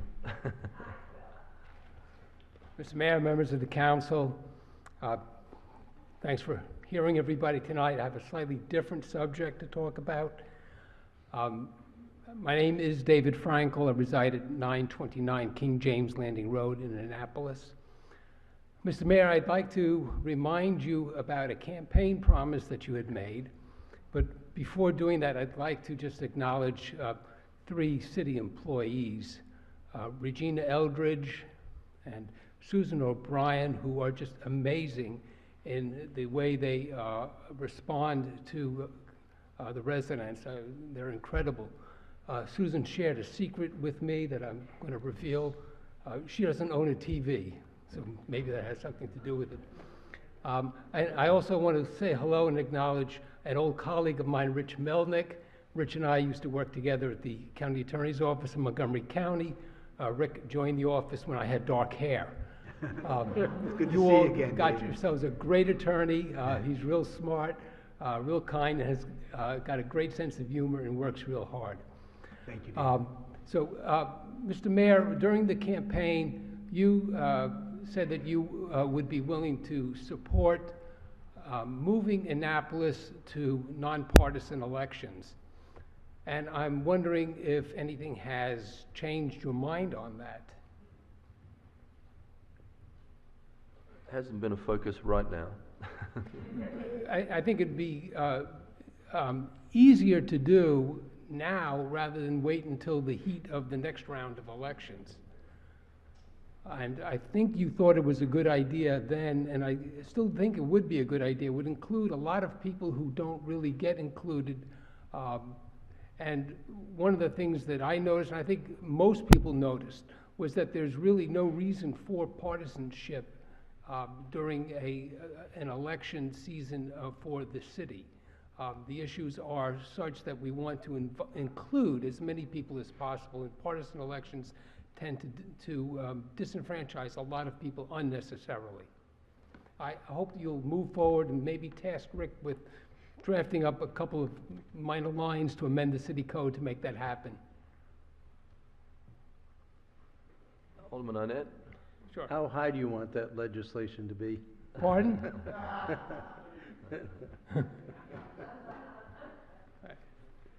Thank you. Thank you, David. Thank you.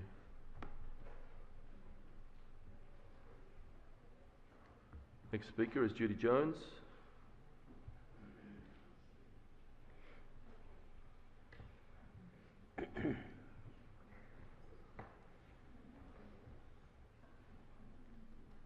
I was smiling because I didn't think I signed the right list, but I did, thank you. My name is Judy Jones and I live at 10 Fleet Street. Everything I wrote down I've been scratching out because previous speakers have said it, but let me just give a little bit of background. I came down to Annapolis quite a long time ago. I've been here for 35 years, living on the same street, and I love this town. I love Anne Arundel County. I've taught at Southern Senior, I've taught at Lothian. I ended my career at Annapolis Elementary and Eastport Elementary. So I have a lot of stake in this city, or I feel I have a lot of stake in the city. I can remember when they were going to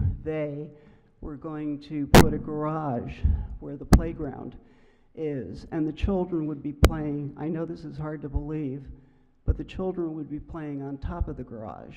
I went to the Board of Education with quite a few others, and we convinced the board that this was not a good idea to put a garage near an elementary school, besides the flooding issue.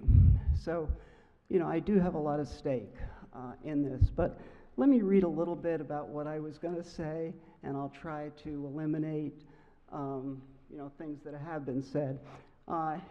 Since January, Dock Street Development and interested citizens of Annapolis have met 4 times and have had presentations regarding Harvey Blonder's proposed hotel and underground parking. Now, please excuse me, I notice everybody has avoided pronouncing the architect's name, but Mr. Falat, I believe, addressed various plans for the space, culminating in a presentation by Fred Kent, urban designer, which asked those attending to come up with new ideas for 7 areas of the city dock.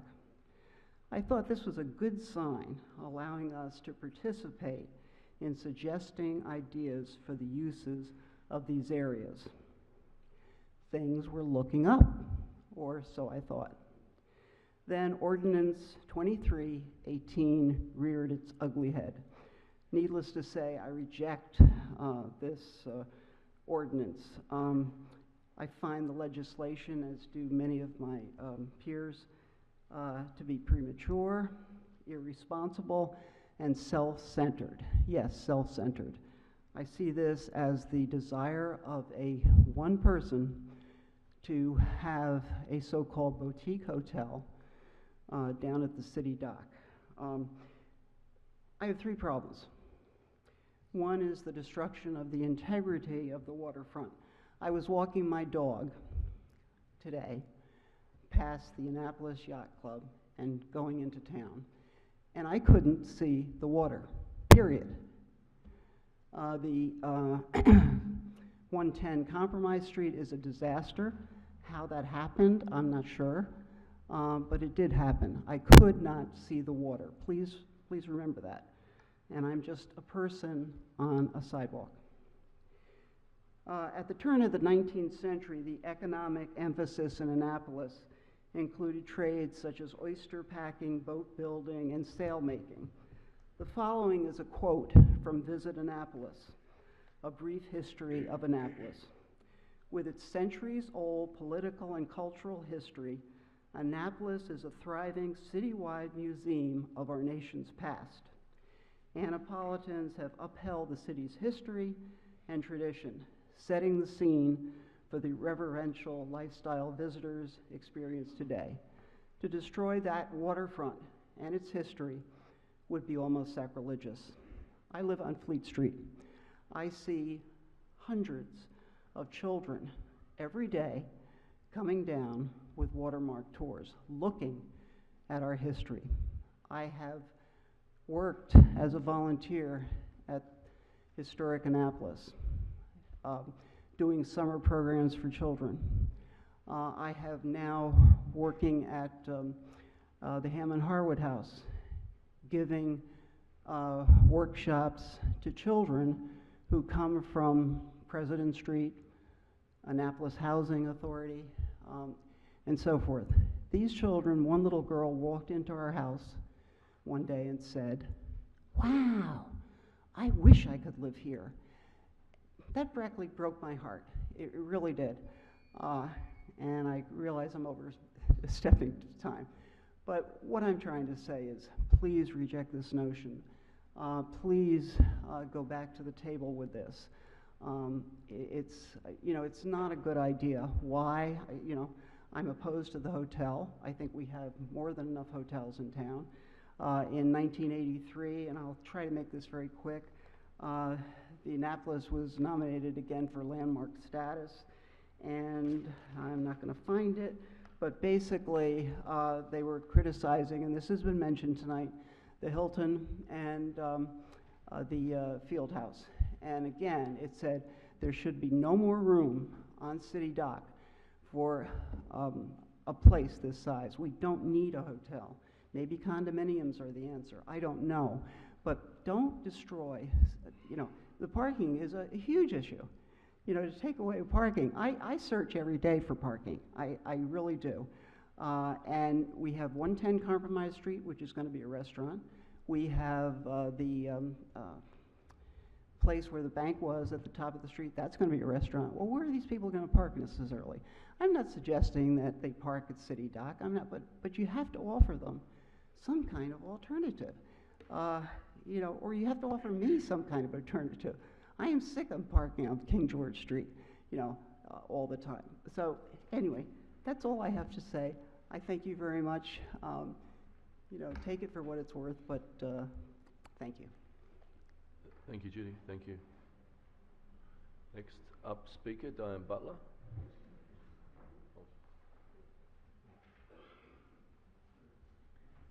Good evening. I was actually here to testify on O2218, and since that's further down the agenda, I will patiently wait. Thank you. Okay. Next speaker, Stephen Struer. No. Hello, Stephen Strawn, 51 Murray. I'm not a very political person, and I never have been. Fred can attest to that, until I came here. And I was flabbergasted to hear that we want to change the view of Annapolis. And it's historical Annapolis. When you come in on Rao Boulevard or Roe Boulevard, or whatever you call it, it says, "Welcome to historical Annapolis." It doesn't say, "Welcome to brand new Annapolis." It says, "Welcome to historical Annapolis." And like I said, it just flabbergasts me that we want to take that historical site and destroy it. And when I say destroy it, yeah, it's going to be a brand new, beautiful hotel.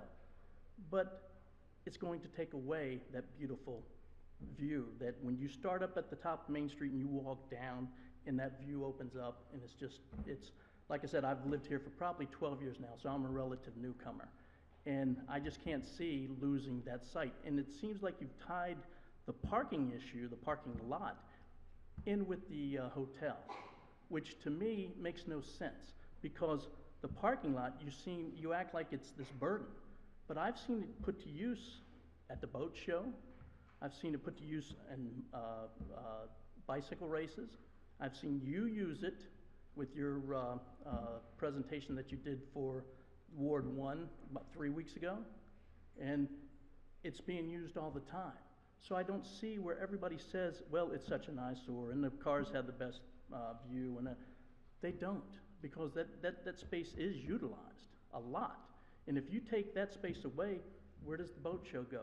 Where does your little tent go? Where do all these people go for their concerts and things of that nature? And yeah, you can make it more beautiful and put grass there or whatever you want, but don't destroy Annapolis. I walk down there all the time, and I would like to think that if I came back in 100 years from now, I would still recognize it. I don't want to because when you get one big hotel, then you get another one, because, well, one's not enough, then you get another one, and we're going to destroy this place. And that's about all I have to say. and I hope that all of you already have not made up your minds that no matter what we say, you're going to do whatever you want to do, because that seems to be what government does now. And I hope that's not it. I really do. So, but anyway, thank you. Thanks, Steve. Thank you.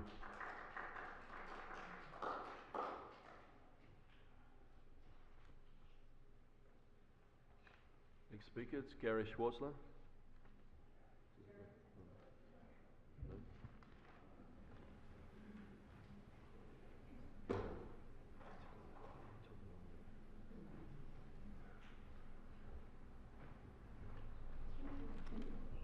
Gary Schwarzler, architect, 4th Street Design Studio, 421 4th Street, resident 607 Burnside Street.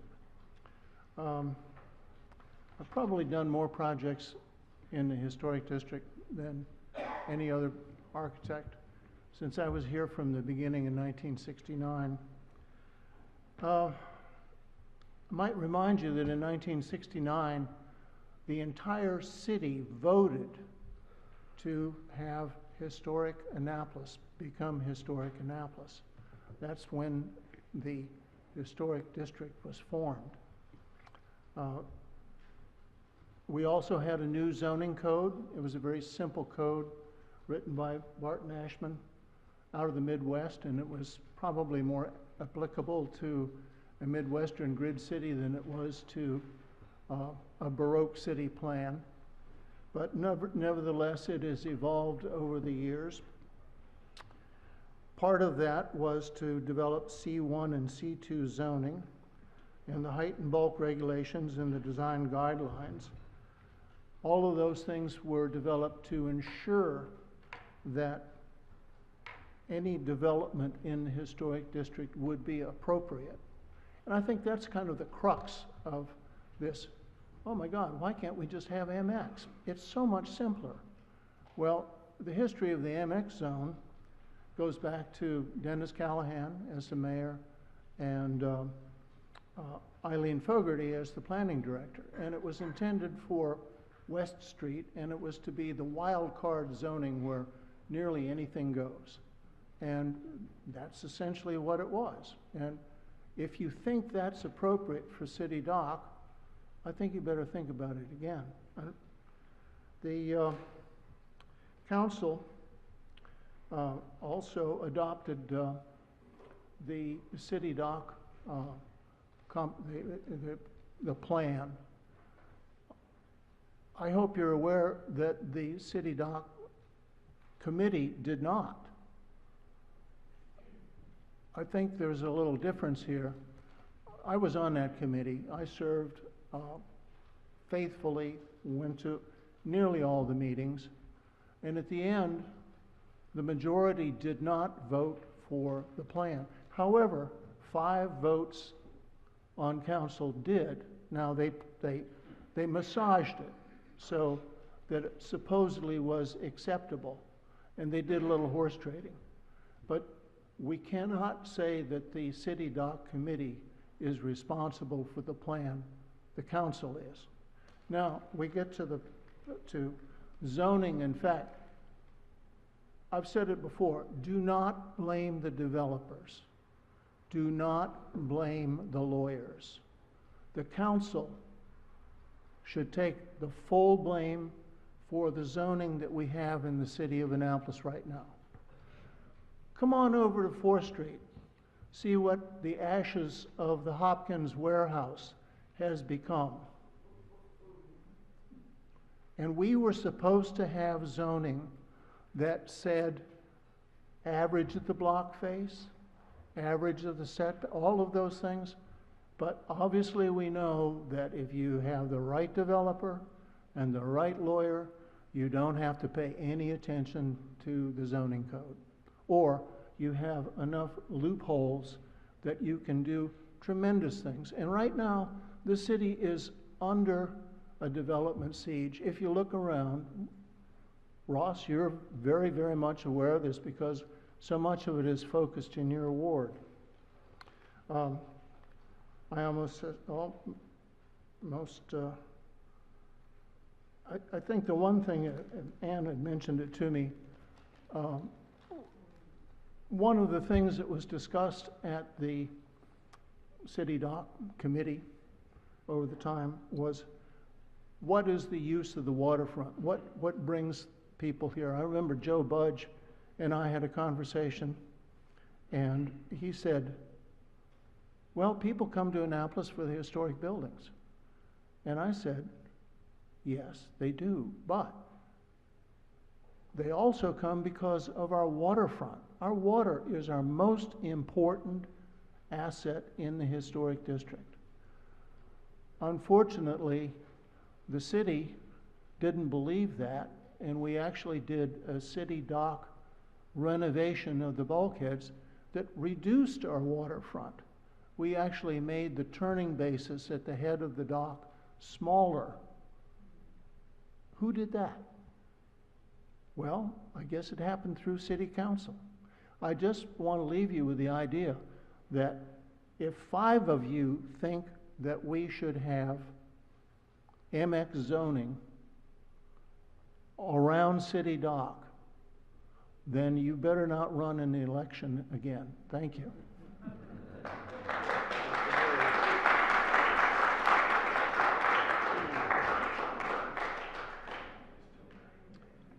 All right, Diane, you're up next.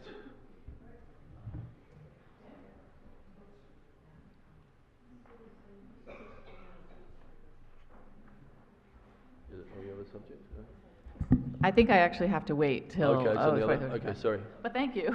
No worries. And Alice Kane as well? Diane, you same bill? Okay, great, thank you.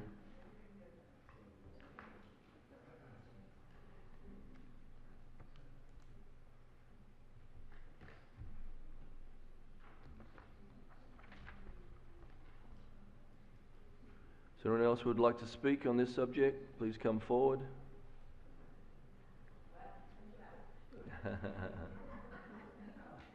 Get in line. Thank you. My name's Liz Rubin. I live at 5 Park Place, and I'm a relative newcomer here too. I've lived here less than 10 years. I agree with most everything, just about everything everyone's said about Ordinance 2318. To adopt this, to pass this rule, this ordinance would completely alter the charter, the character of Annapolis, and we don't want to do that. And there's so much to benefit all people by having the city dock the way it is now.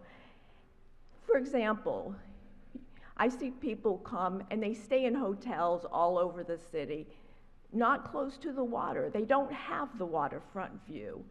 But then when they come to town, when they come into the city, excuse me, they are able to maybe take a bus down or drive down at night down onto the waterfront, that parking lot that you discuss having no value.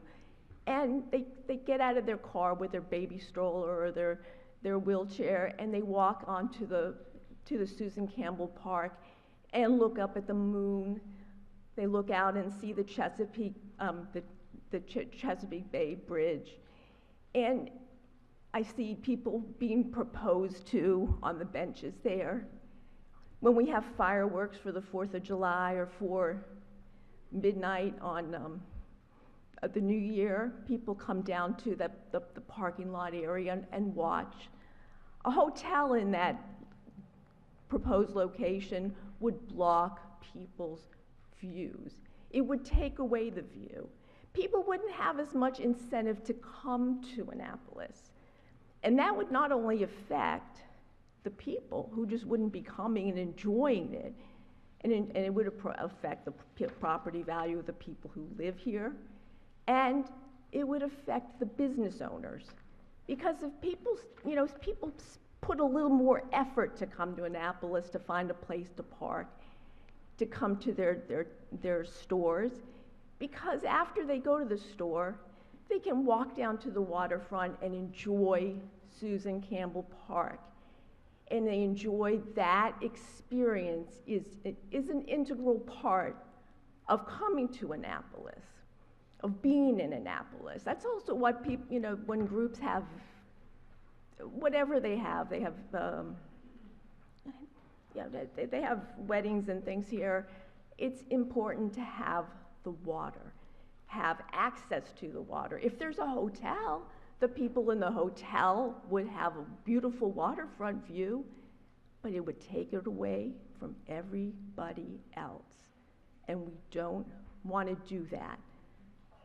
Thank you. Alderman Arnett.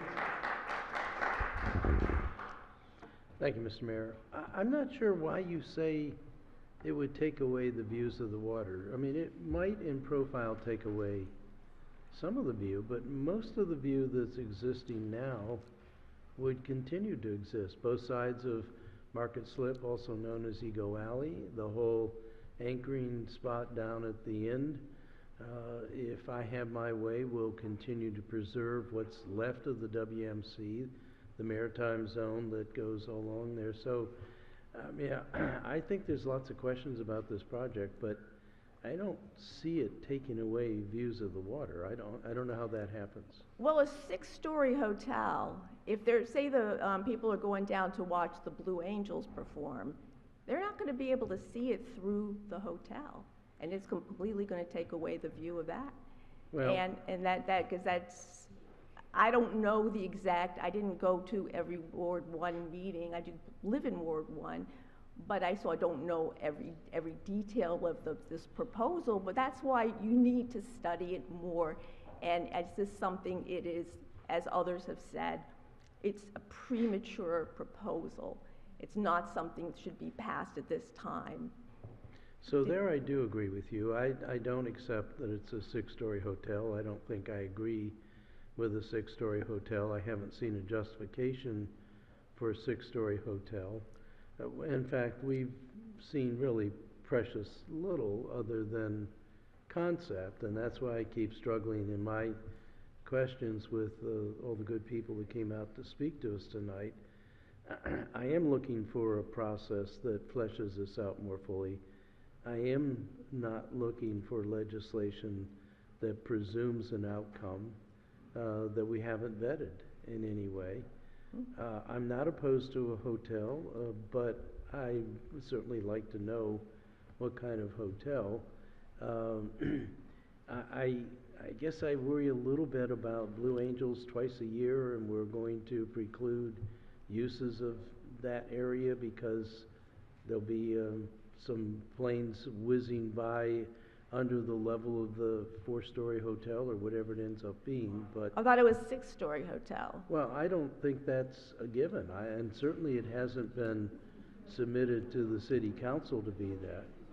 Right, that's right, don't change the zoning, but I think somebody else made a very important point. It's not just the view from the dock, it's the boats coming by, and people who are dining in Carroll's Creek or in Eastport, the restaurants there, and they see Annapolis. And if there's a large building there, it destroys the character of the old town feel. The one I'm seeing commercials on TV right now, come to Annapolis, and it's, you know, lauding it as this historical town, and it shows the beautiful view of the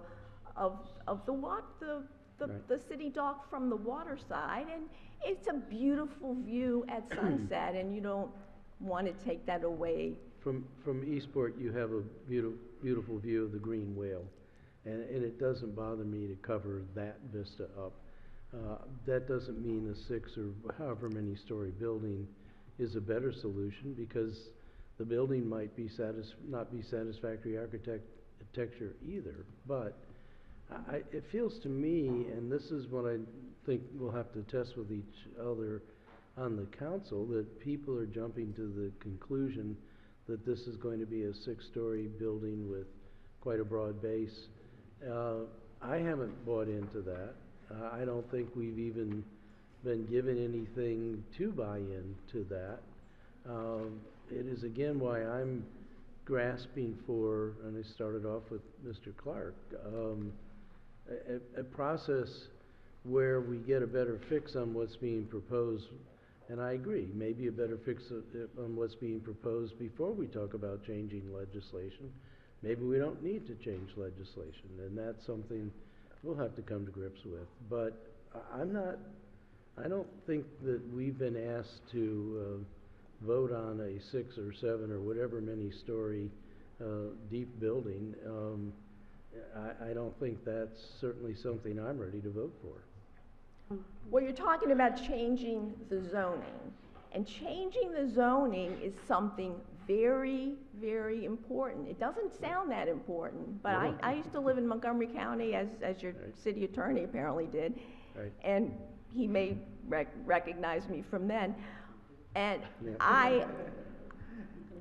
it's a very important part. It's what kept the majority of Montgomery County to be a rural area. If you live in a 2-acre zoned area, you lived in a nice, tranquil area. And that's the word I was thinking of, tranquility. It's a very tranquil, place to go down to the waterfront. And if you're bringing in, too many, as others have said, too much traffic to live there or to stay there, and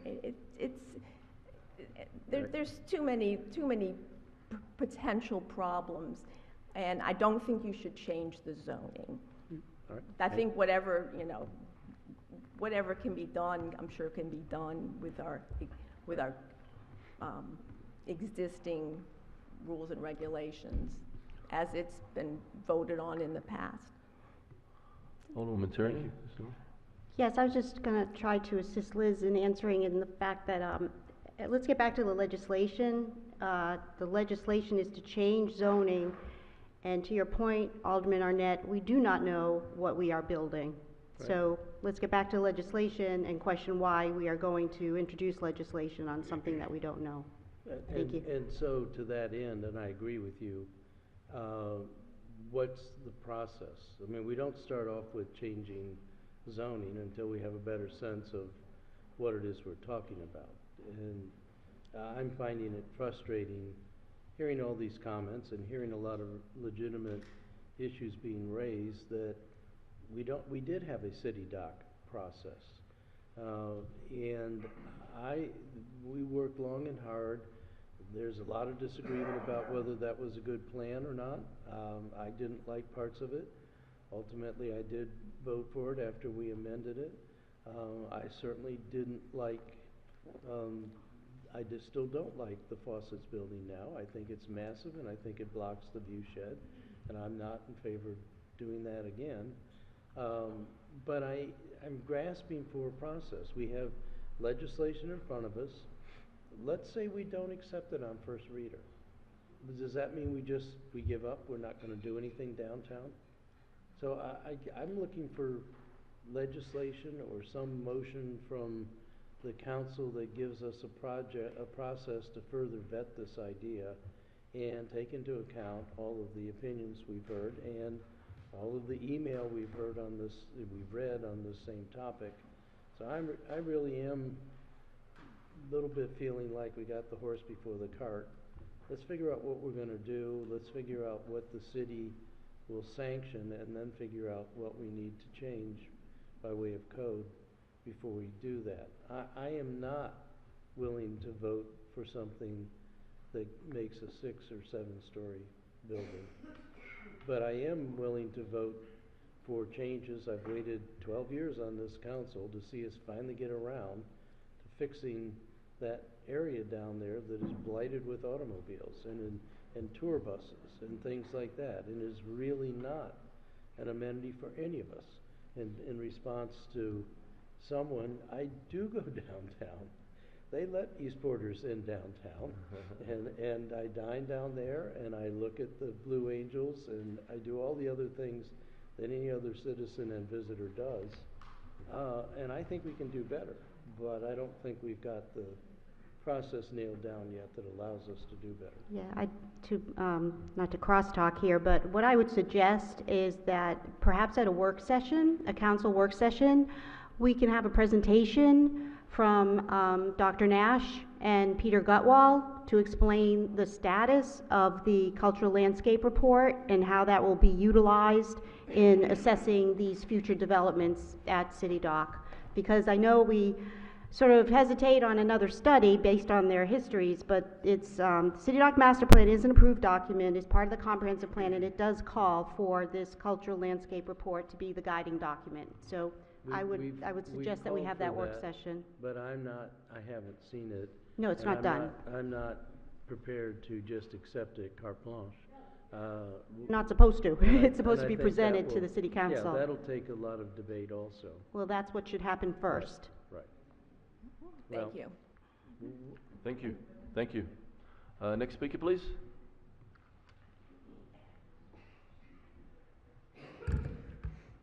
Good evening, Mr. Mayor and the council. I'm Ann Fligston, and I have a slightly different take on the issue at hand about the rezoning. I do think that if you look at the bill, it's incredible how many changes are being made. If you like West Street as a mixed, zone, fine. But the city dock is the heart of the historic district. If we didn't have that dock, Annapolis would have been built somewhere else. And to try to, get more interest in it, I think one of the ideas is make the Ego Alley bigger. It used to be bigger in historic times. Make more water. Have places for people to sit by the water. I don't think any of us want to keep the cars down there forever, but this is a huge change. This is taking the things that Historic Annapolis and the city have worked on for over 50 years, and you may think, well, she's an old fogey, they're all old fogies. This historic district didn't just happen. It took a lot of work. It took a lot of money. The state has put a lot of money into the historic district. I think the return has been pretty good, but there was a lot of study of every phase of this. And I was around when the hospital was being built. That was a big fight. I realized you should never try to fight a hospital or, any kind of thing like that. But it was too tall at that point. And it's a matter of scale. Scale, you know it when you see it. Because if it's human scale, you have that different feeling than if you're in Manhattan. And Manhattan is great, but there are also places that are like Annapolis, that people come here and they love it and they don't quite know what all the pieces are. But that human scale is part of it. And when the Historic Annapolis and the city worked on the height and bulk ordinance, they didn't just, roll a dice and say whatever number comes up. They had an expert from New York come in and look at all the historic properties and come up with 3 different districts. Before the districts were, before they came in, there was a fight about every year on how high a building should be. And I was around in the beginning of some of those fights. I do want to tell you, I'm here for Growth Action Network. You may not know that. We could give these out. Growth Action Network, I'm the executive director, and I'm here to support Historic Annapolis and Ward 1 because they're members of our coalition. I also have a long history with Annapolis. I live in Arnold, but I love Annapolis, and I've been around Historic Annapolis for a long time. I was a new lawyer when I met Mrs. Wright and Pringle Simmons, and didn't know anything about preservation. And after coming down with them and sticking with Historic Annapolis for quite a while, I'm a preservationist through and through. And when I see this bill, and I think what we've got, and some of the people who've come up with some documents for you to look at, we have a real simple way you can look at the ordinance. It just tells you what the changes are, real simple. And when you start taking a big block of land, like the city dock, and make it mixed use, I mean, this ordinance, it's just like the ordinance for West Street. I mean, they've kept almost everything except there are a few changes. And the county report on this said that the zoning wasn't changing for the historic district. Maybe that's true because not all the historic district is being changed, but the city dock is being changed completely. And the bulk and the height are changed completely. And you don't take a place like Annapolis that you really care about and just willy-nilly make a big ordinance like this that's very complex. So I hope that there will be opportunities for people to work together. I think there's a lot of commonality. We want the area to look better, but we don't want to destroy some of the values that we've been having for all these years. The other thing I want to say is, and then I'll stop because I know you guys have been really patient, one of the tenets of Growth Action Network, a county and city organization, is sustainable communities. And I didn't realize, but preservation is really part of a sustainable community. Think about it. You don't tear everything down, which a lot of people wanted to do. They thought, this old town, we got to start over. And that happens about every generation. There are people that say, preservation, what are you going to do about it? Every generation, and you guys, there are a lot of new generation people on this council. Every generation, this city needs to decide, are we going to keep preserving? People told me when I tried to raise money for Historic Annapolis, is that 5 minutes, that, we'd already done preservation. Preservation was over. Well, I can tell you, with this hearing and this bill, preservation just keeps, there are challenges. And this is the biggest challenge I've seen since I got involved with Historic Annapolis when I was much, much younger. So I hope that you'll give it much more thought. To me, it's not about the hotel. It's about changing the historic district ordinance willy-nilly without a lot of preparation, a lot of thought. Thank you for your time. Thank you. Anybody else like to come up and speak?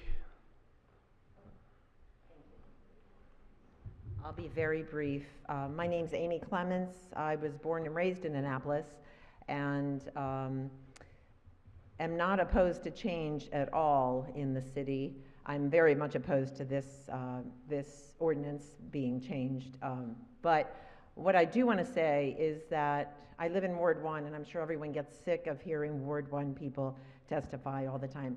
But what I do notice is there's not one person here who has testified in support of this zoning change. So I think that that should be something that the council should take note of. Thank you very much. Yeah.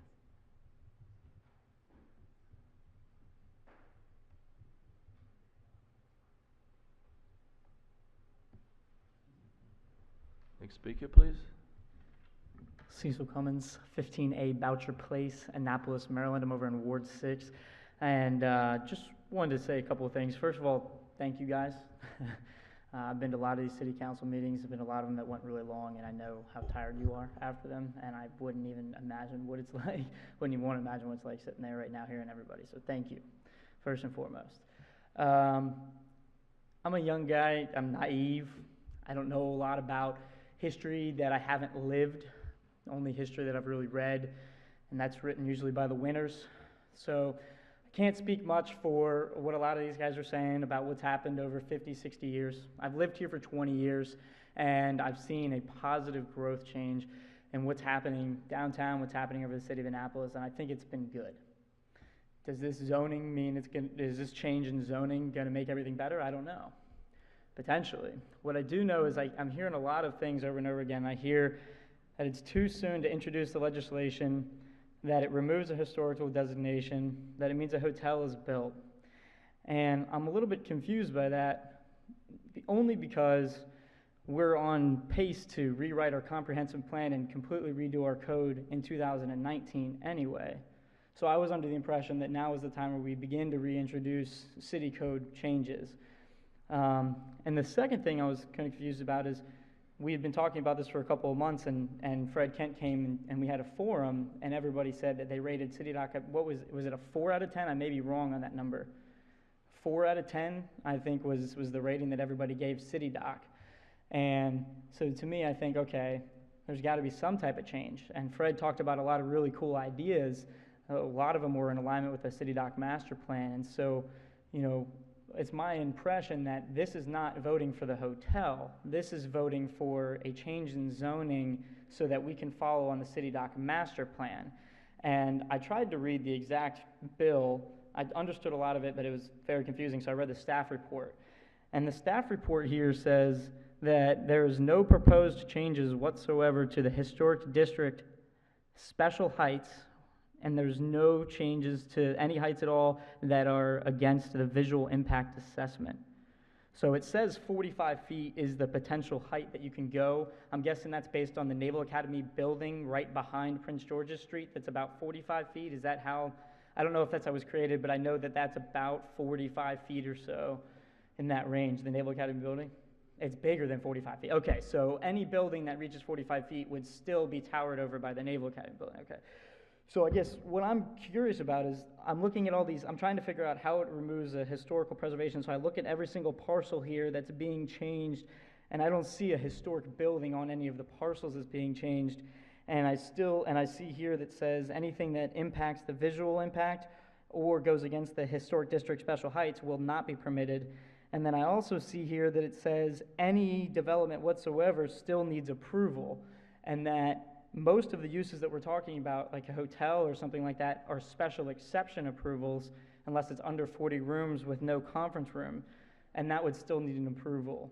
So, like I said, I'm young and naive, but I'm very confused on some of the discussions that we're having here, and I guess I was kind of looking for clarification because I don't see anything that people were talking about that goes against this except for the potential for buildings to be built and a potential for a fallacy to erupt, right? A slippery slope of 10 years from now, there's new zoning and it changes. And my only thought on that is, 50, 60, 70 years ago, I don't know how long ago, it was all industry on the water. You didn't have any bars, well, you had a few bars, but you didn't have any of what we have now. And I guess everything has a business life cycle. So that's my only thought. I still need to learn more on whether it's the right choice, but I was confused by some of the people against it for certain things. So that's it. Alderman Arnett. Thank you. I guess you'd have to categorize me as old and naive then. I kind of favor what Alderwoman Tierney At least suggested, which is that we have a work session with the Planning and Zoning Department to flesh out. I read some of the same things in there, but then if that's the case, if it can only be 45 feet and it's not changing anything in the historic district, why are we doing this? I mean, you know, that's where I'm a little bewildered right now, and I think we need to have a better answer to that. Introducing it on first reader does not pass it, and in fact, it provides a better basis for discussion, but having been bitten by zoning operations and developers in my own neighborhood, I'm not so sanguine about whether we can assure ourselves that we have that protection and we can have a full debate and on the merits of this. And I think we do need to have that. I don't think we should go into this legislation with the notion that a building is preordained and already approved, because I don't think any of us know what that building is, how big it would be, how much, what it would look like, all of those kinds of parameters. So what I'm hearing fully, I think everybody's agreed on, maybe we need to slow down just a couple of beats and get some input from the planning department about what is in this legislation, what it would do. I had wanted to myself look at how it would impact further up Main Street. I've not really seen I'm still in budget blur, so I haven't really seen the defined area. Some of the briefings I got showed the zoning changes running up Main Street, and that may or may not be the case in the final version, I don't know, but that does give me some concern. I know we also have to worry about spot zoning.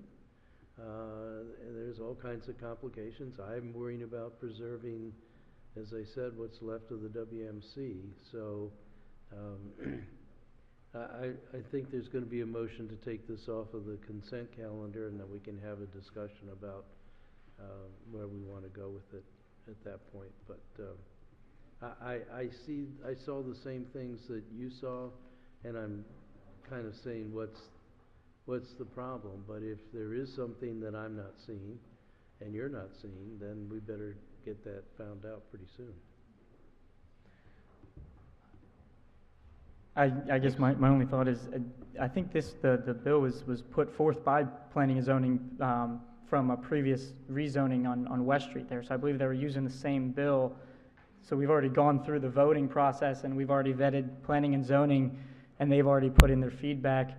And I think they put in the amendment that says that it won't impact the historical special heights requirement or the visual impact requirement that's set. So I still don't understand. So I don't understand why we would have to push it forward, because I think we've already had the discussion, right?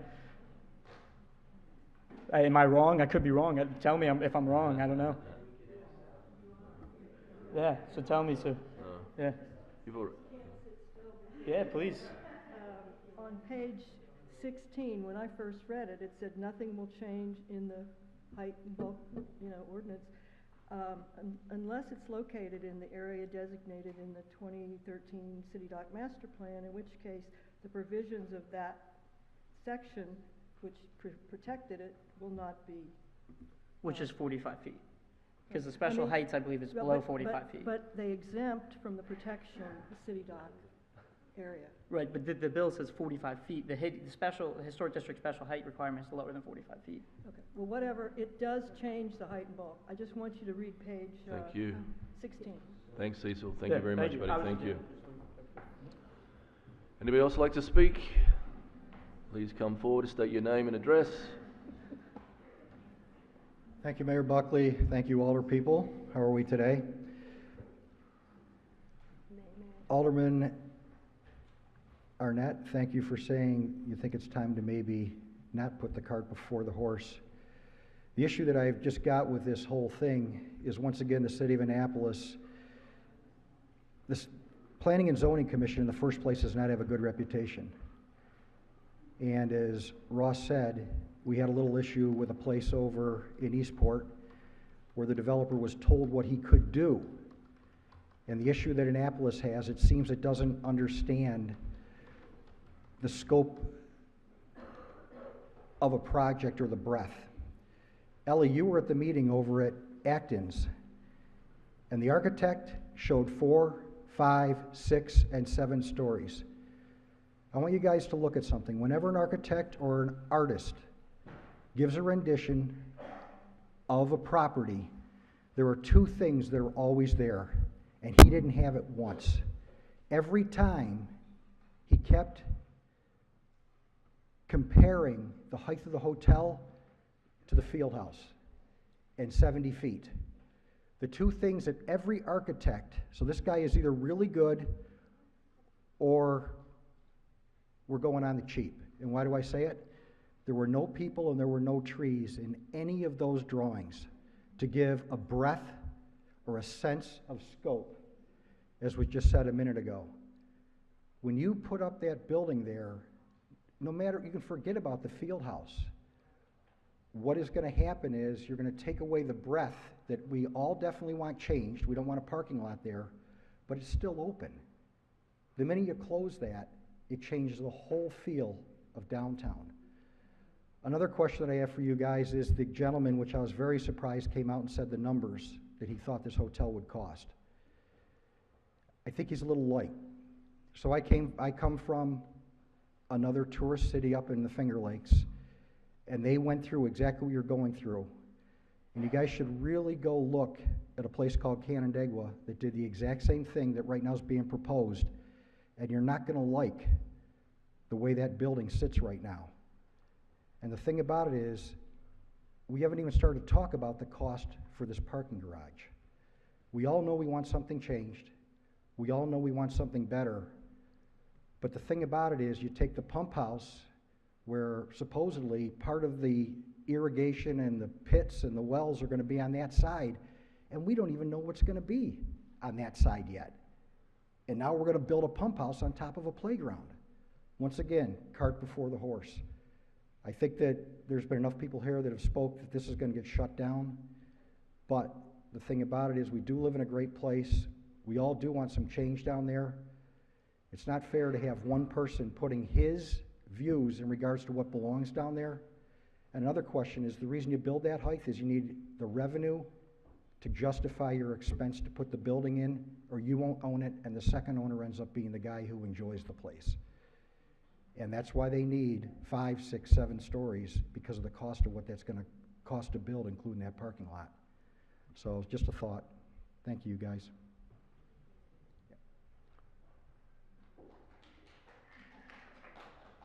Anybody else like to speak?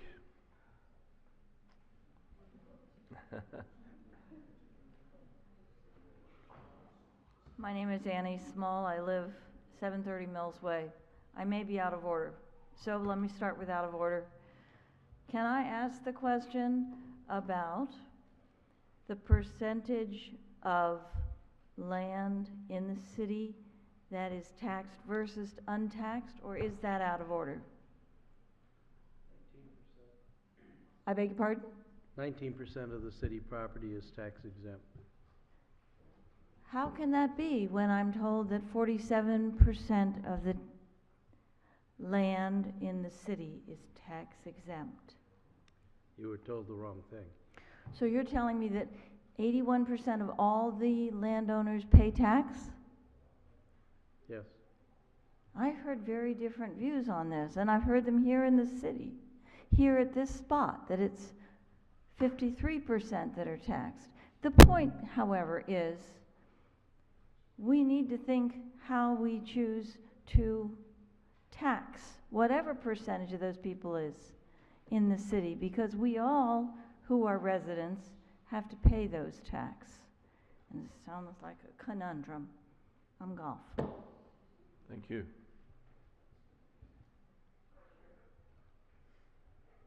Seeing no motion in the chamber, I declare the comments by general public closed. Mr. City Attorney, please read the next item on the agenda. The next item on the agenda is update from the mayor. Good evening. Thank you so much for coming out and sharing your opinions. It all matters. This is the democratic process. We have a full schedule this evening, but just some quick thoughts before we begin the rest of it.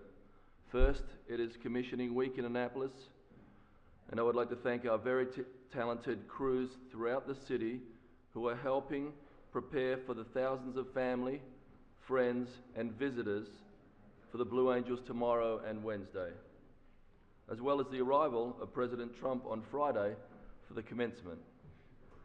I would especially like to thank the Office of Emergency Management Director and Deputy Fire Chief Kevin Simmons and his team for an outstanding briefing on our preparations this morning. The Annapolis and Fire and Police Department, as well as our Transportation and Public Works Departments, are ready to help everyone safely navigate the festivities. And our Harbour Master Beth Bayless and her team are ready to help out our boating community. And of course, congratulations to the class of 2018. We thank them for their service to our country and to our community, and I think they deserve a round of applause if we could do that.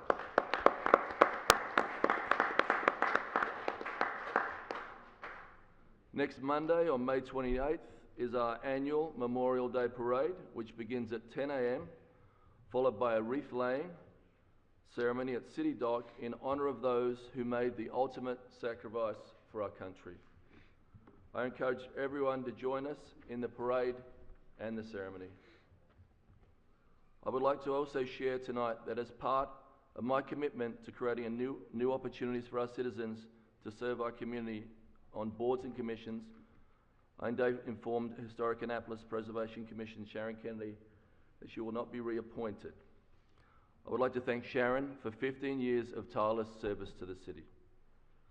We will forward names of nominees to HPC members to the Economic Matters Standing Committee, Mark, Sheila and Rob, this week, and we thank you for consideration of these appointees.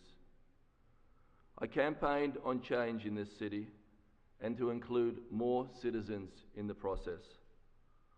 More than 4 years ago, in 2013, after 2 years of immense public input, the City Dock Master Plan was created. Our residents and community leaders spent countless hours on this plan and held 22 public events for community input.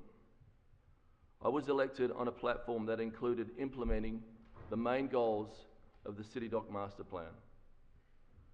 On our agenda tonight is an ordinance to alter some of the city zoning to accommodate these changes for the citizens have asked for.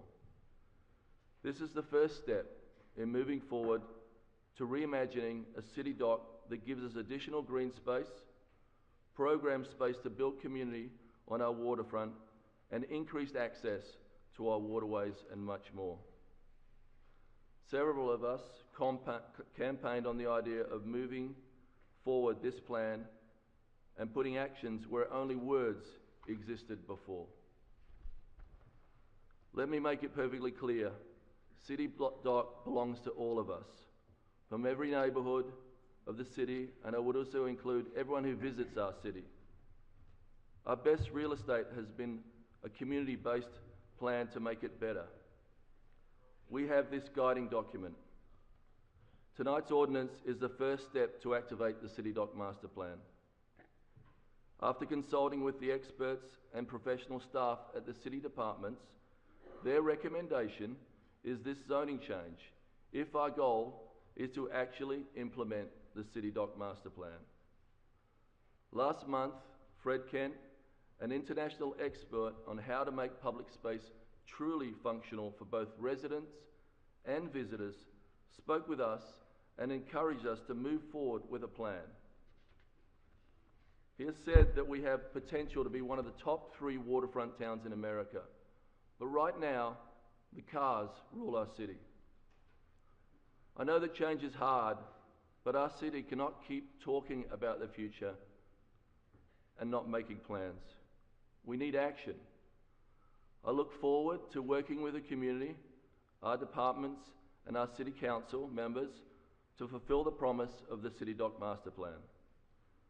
And for the record, I support a 4-story hotel with a rooftop. Thank you for listening. Thank you. Mr. City Attorney, please present the next item on the agenda. The next item on the agenda is the approval of the consent calendar. Items on the consent calendar include first readers, O-19-18, 2018 zoning code updates and amendments, referred to the Planning Commission and the Rules and City Government Committee. O-23-18, rezoning the city dock to the mixed-use MX zoning district, referred to Planning Commission and the Rules and City Government Committee. Alderwoman Tierney requested removal from the consent calendar. O-24-18, fee refunds and waivers, referred to the Finance Committee. City Manager requested removal from the consent calendar. R-21-18, recognizing and remembering racial injustice, an apology. R-22-18, watershed restoration fund, appropriation and use, referred to the Environmental Matters Committee. R-23-18, Creek Restoration Partnership, referred to the Environmental Matters Committee.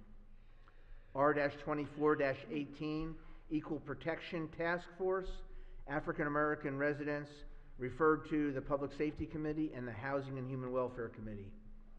R-25-18, Dedication of City Property, referred to the Historic Preservation Commission, the Heritage Commission, and the Finance Committee.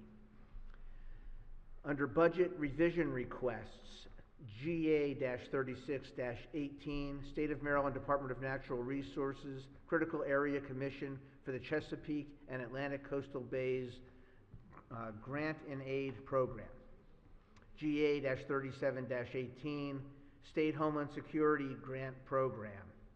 GA-3818, Maryland Smart Energy Communities Grant. GT-18-18, transfer from Transportation Administrative Benefits, $15,000. Transportation Vehicle Ops Salaries, $100,000. Transportation Vehicle Ops Overtime, $10,000. Transportation Vehicle Ops Benefits, $140,000. Transportation Maintenance Salaries, $30,000. Transportation Maintenance Overtime, $10,000. Transportation Maintenance Benefits, $20,000. Transfer to Transportation Administrative Salaries, $5,000. Transportation Administrative Telephone, $3,000. Transportation Administrative Electricity, $7,000. Transportation Vehicle Ops Supplies, $35,000. Transportation Vehicle Ops Equipment, $35,000. Transportation Vehicle Ops R&M Fuel and Oil, $145,000. Transportation Vehicle Ops R&M Vehicles, $35,000. Transportation Maintenance Fuel and Oil, $60,000. And that concludes the consent calendar items. Okay. Are there any objections to the items on this consent calendar? Ellie? Yes, I'd like to make a motion that O-23-18 be removed from the consent calendar for discussion. Second. She doesn't need to make a motion to do that. You just need to make a motion to remove. And I need to make a motion, to remove 20. Yep. Third. So I will be, request to remove O-24-18, fee refund and waiver. That's it. I have a second for that motion. That's for Tyler Heights. Second. I second. Okay. Yep. You're good. All those in favour? Aye. Okay.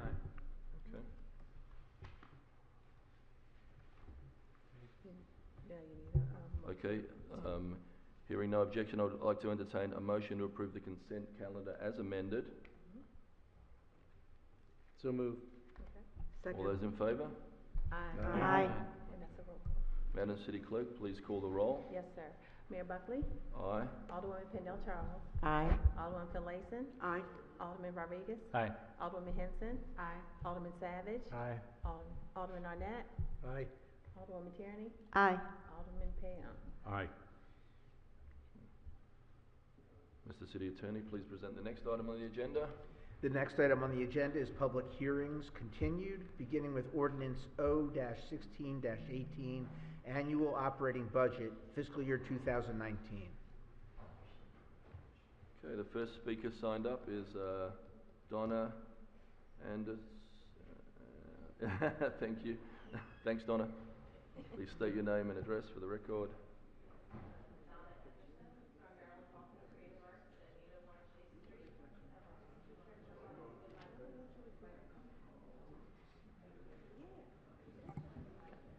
Sorry, Donna Anderson from Maryland Hall for the Creative Arts, 801 Chase Street here in Annapolis.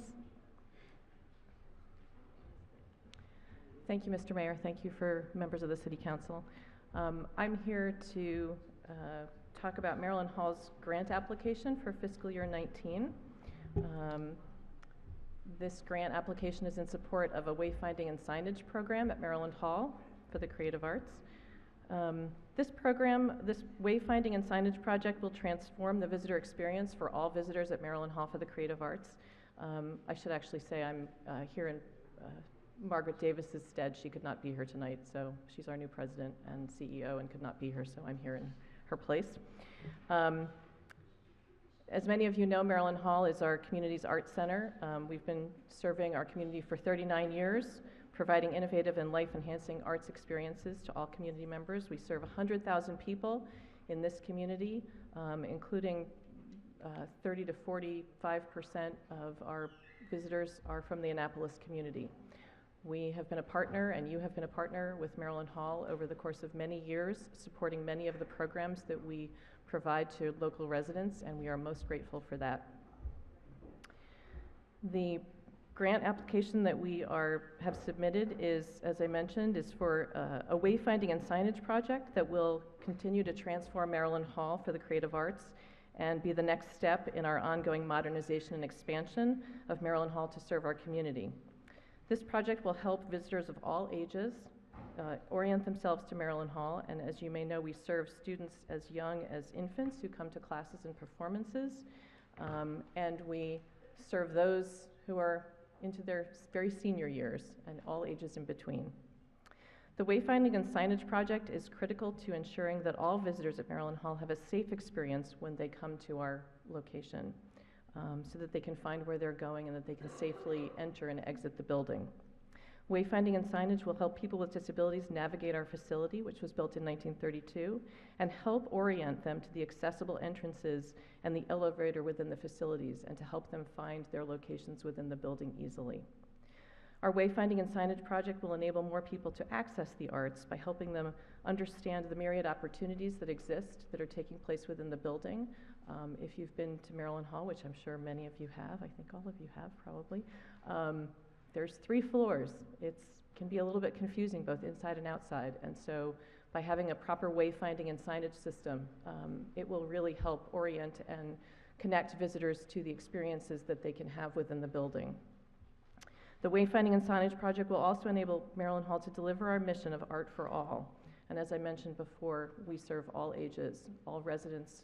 We serve folks from all ages and backgrounds through our exhibitions program, our classes, our outreach programs, and our performances. We appreciate this support that you have given us in the past. This project is part of a larger project, as I mentioned, for our ongoing modernization of the building. And it is also proposed as a very specific public-private partnership between private donations and public support as well. And we are most grateful, as I mentioned before, for the previous support that the City of Annapolis has given to Maryland Hall over the course of many, many years, and we look forward to hopefully continuing that partnership in the future. Thank you. Thank you, Donna. Thank you so much for your hard work. Thank you. Appreciate it. Next speaker is Tom Rikers.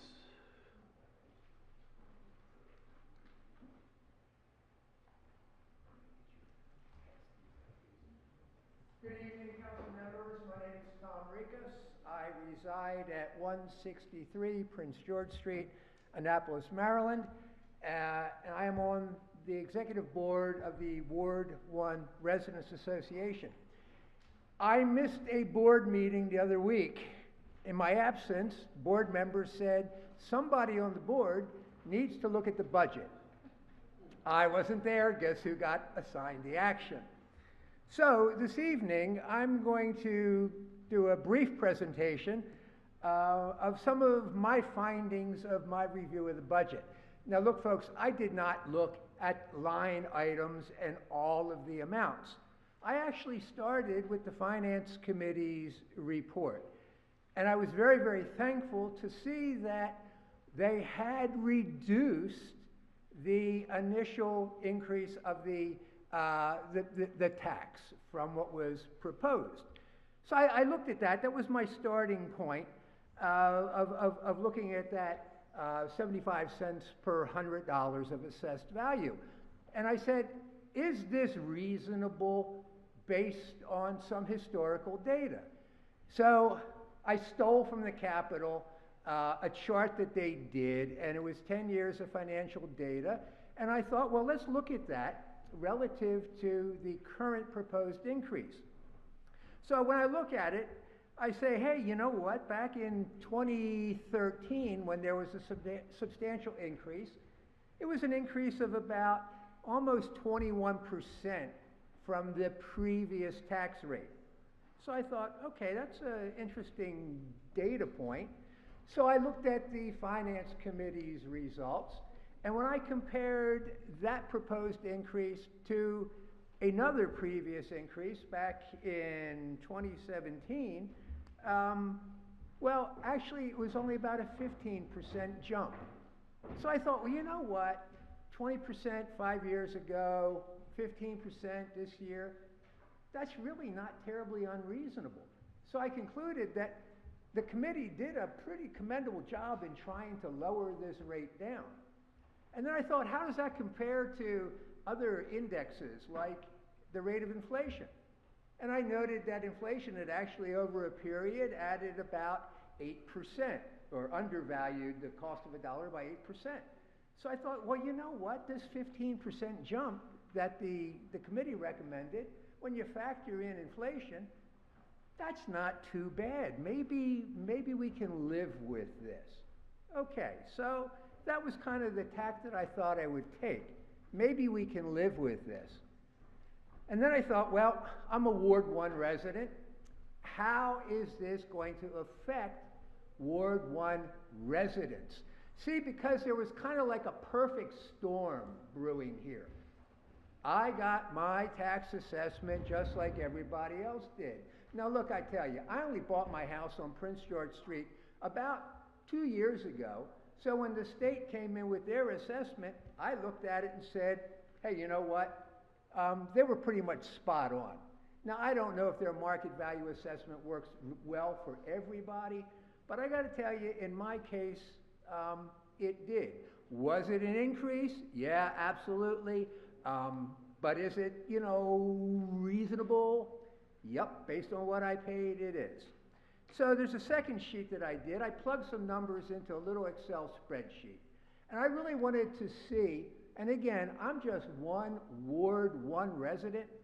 I don't know if I'm typical, but I thought, let's see how this might affect a resident. Let's not talk percentages.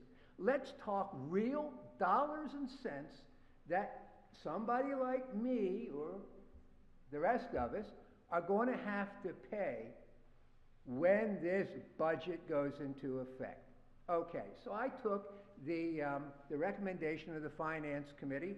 I plugged those numbers in, and if you look at your chart, here's a big delta.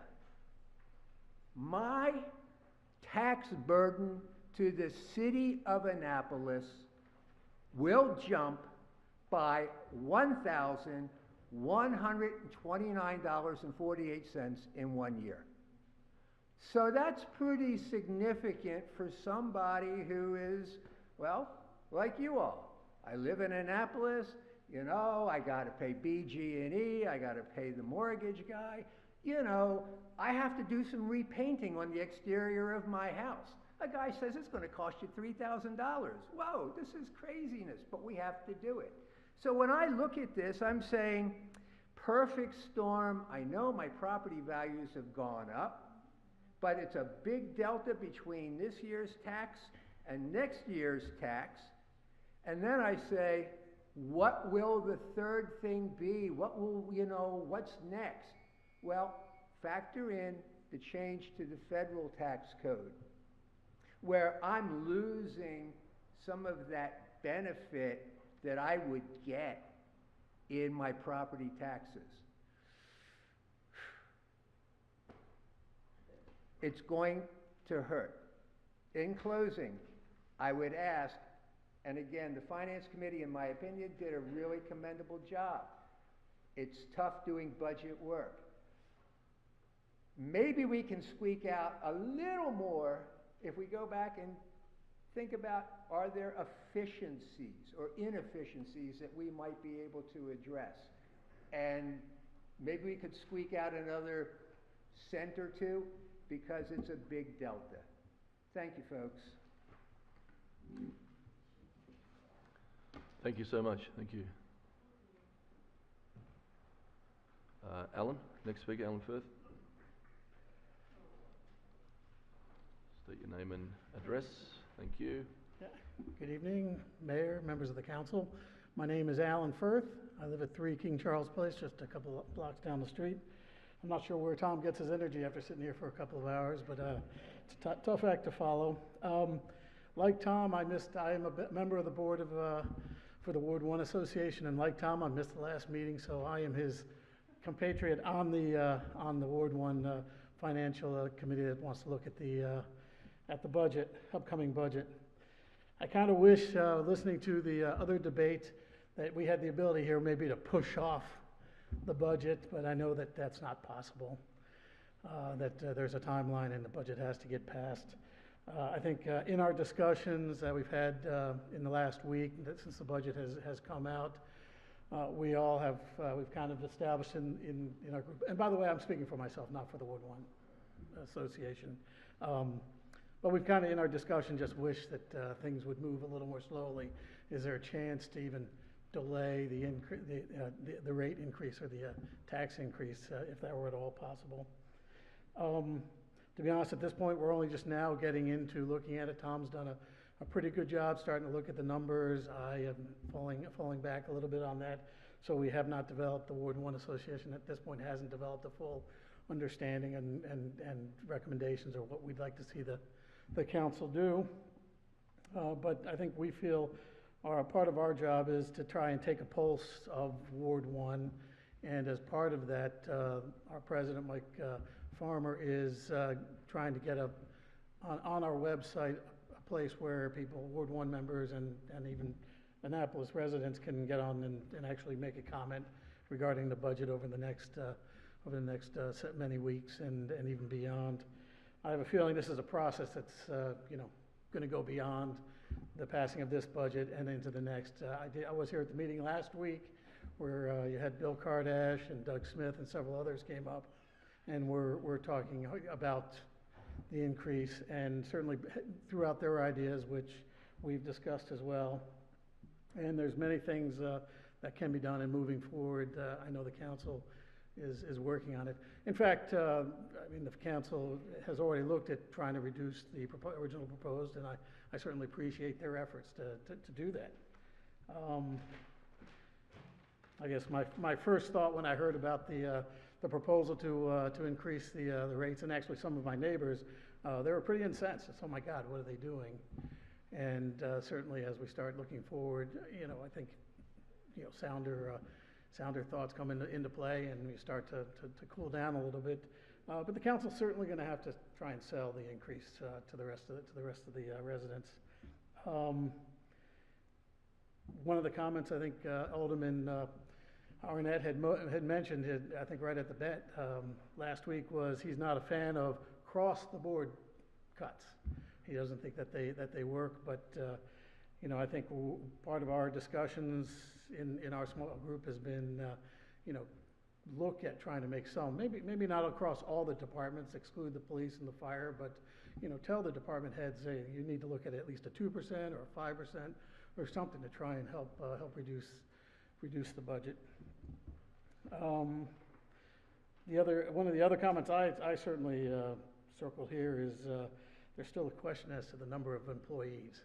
And again, Alderman Arnett knows exactly how much percentage of property is not taxed, but we still don't have a real number on the number of employees. I would think somebody, we must have written checks last week to employees, and somebody must have a count on that. And finally, my only other thought, I was very impressed with Bob Burden and his presentation on the financial advisory, and I thought they had fantastic points, dealing with the structural deficit. I'd love to think that his idea of having it just being a temporary hike would be something that the council would consider as well. I don't know if there's the ability to put sunset onto legislation like this or not, but that might be something you might want to consider moving forward. At the end of the day, I think for me, the concerns about such a hike like this, and it's, again, to quote Alderman Arnett, the unintended consequences.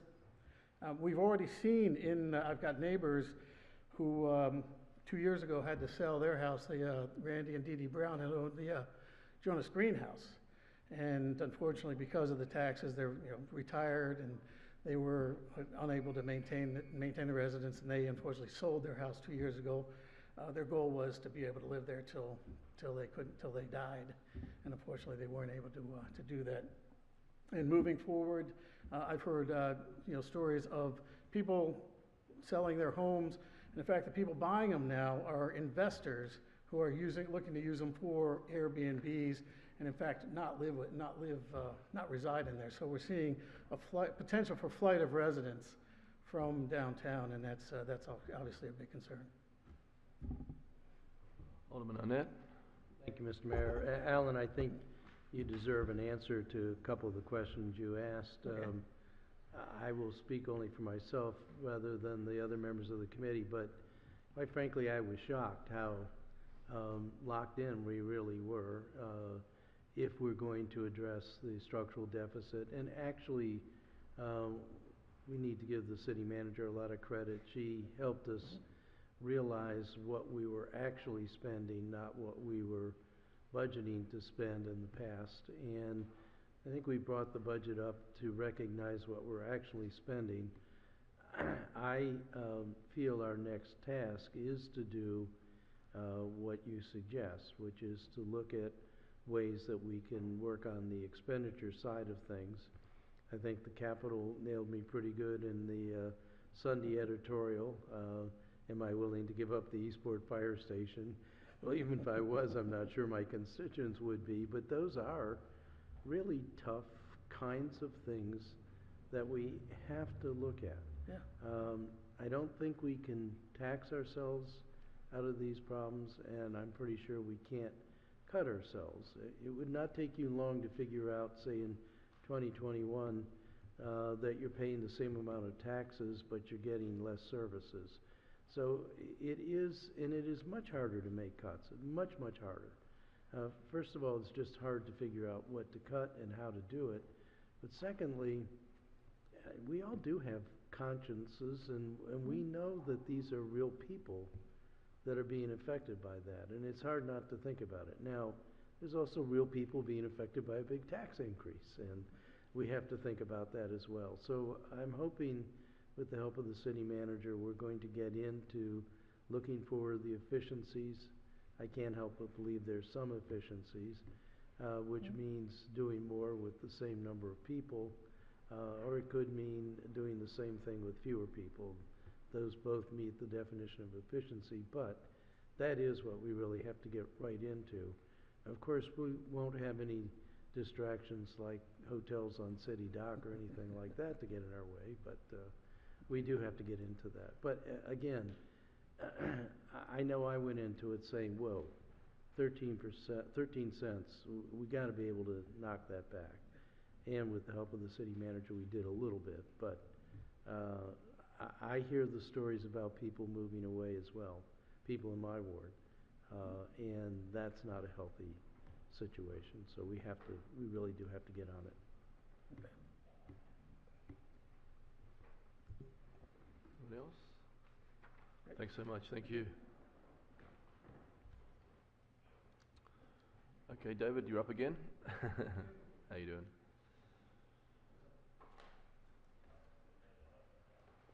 Mr. Mayor, members of the council, I'm David Frankel, reside at 929 King James Landing Road, in Annapolis. I think it was last week that Alderman Arnett asked a tough question to a lot of people. He said, what would you cut? And I've got a suggestion on how to approach that. Not a cure-all, but just a suggestion. But before I go there, I would like to remind the council about my testimony to the council early last fall, when I noted that former Alderman Pfeiffer had said his committee did not have sufficient time to review the budget. And when I testified, I suggested to the council that you adopt an amendment to the code to require the budget to be submitted a little bit sooner so that the Finance Committee would have an opportunity to review the budget. That did not happen. So I'm wondering, I think last week Alderman Arnett said that his committee didn't have time to review the budget. So that's 2 years in a row we've had the same speech. So I'm wondering which council member is going to get to make that speech again next year. Okay, going back. Might be you, bro.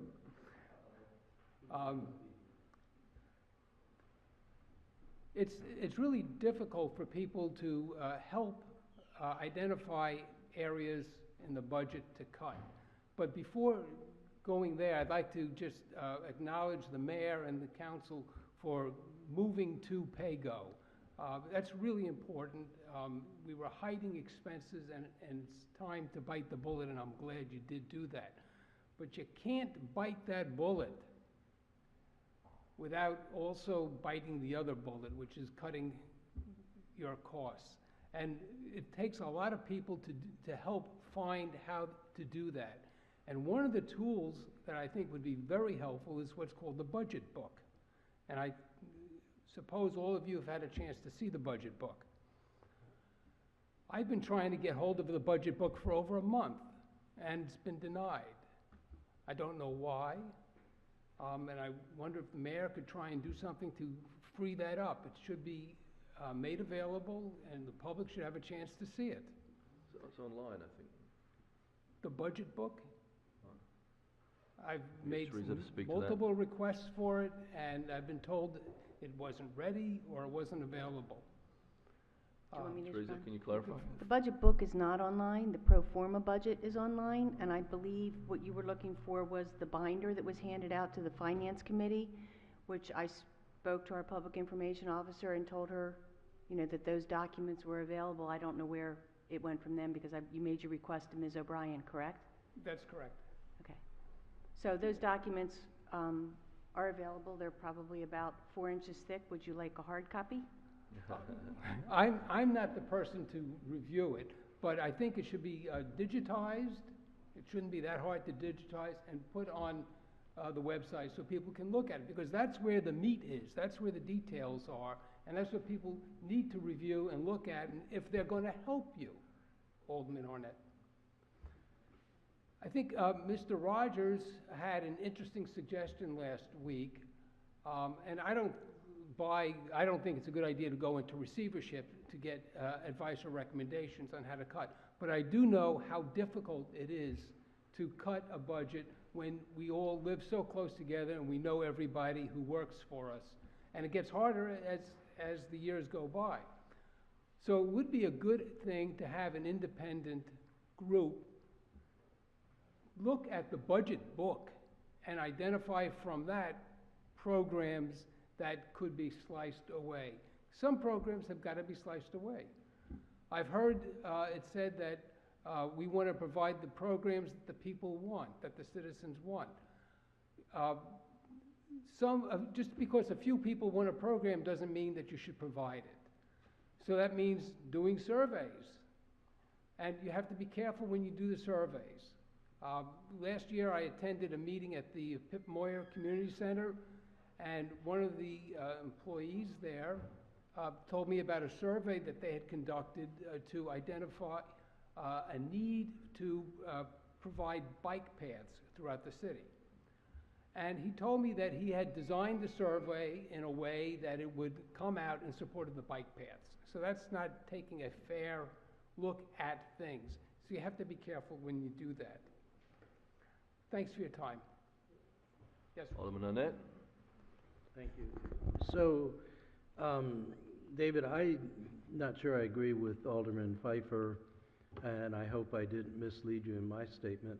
I strongly feel that the Finance Committee members are not qualified. I don't consider myself qualified to dig into, say, the depths of the Public Works Department.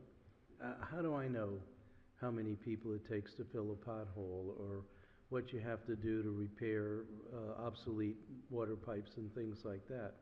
I do think there are people who are qualified to do those sorts of things. I think one of them is actually sitting in the audience here and has done those sorts of things, but that is not, you don't do that like that. I think we have to start, as soon as we have a budget, we have to start getting into those. I think we'll have to do it one department at a time. I have a feeling that we're going to be surprised when we look at departments how much work they actually do and how much work it actually takes, which is going to make it even harder to evaluate what you want to give up.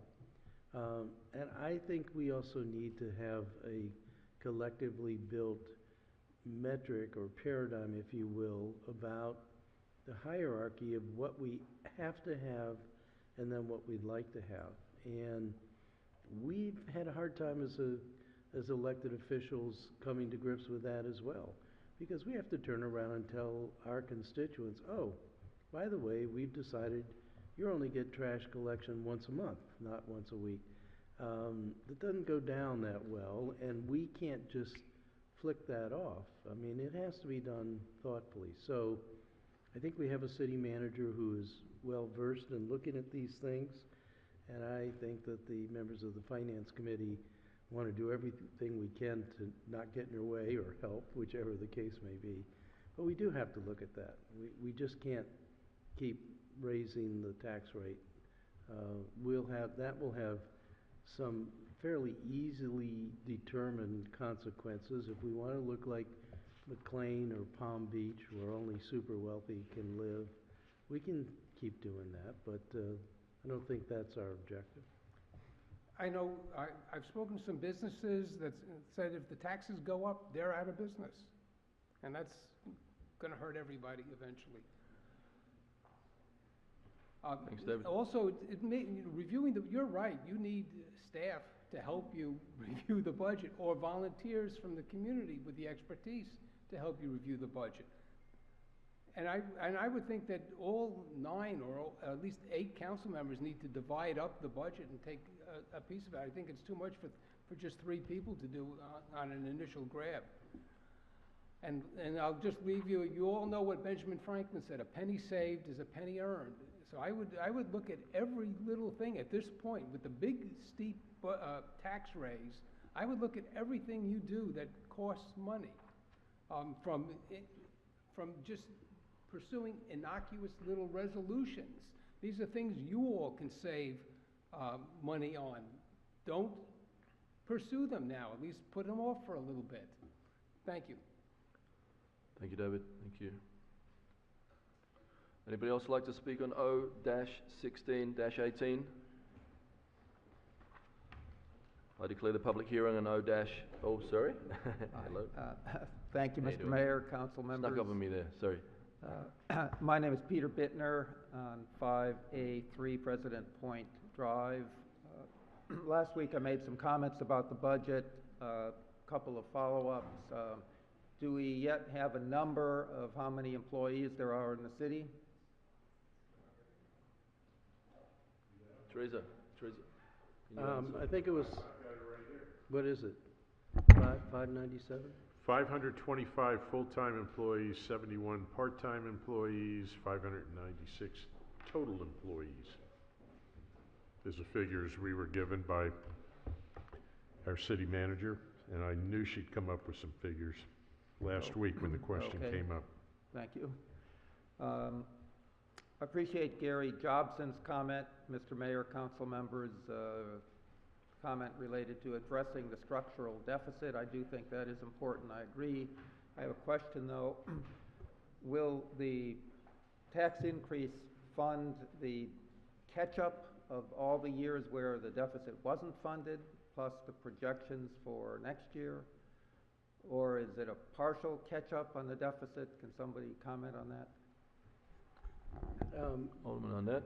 With the exception of the OPEB, where we have a 5-year plan to bring our contribution to that, to bring it up to where the amount that we need to put into that fund, this is a catch-up. I'm not even sure catch-up is the right thing. This is reflecting accurately what we will spend for all of the goods and services to produce the output for the 19 budget.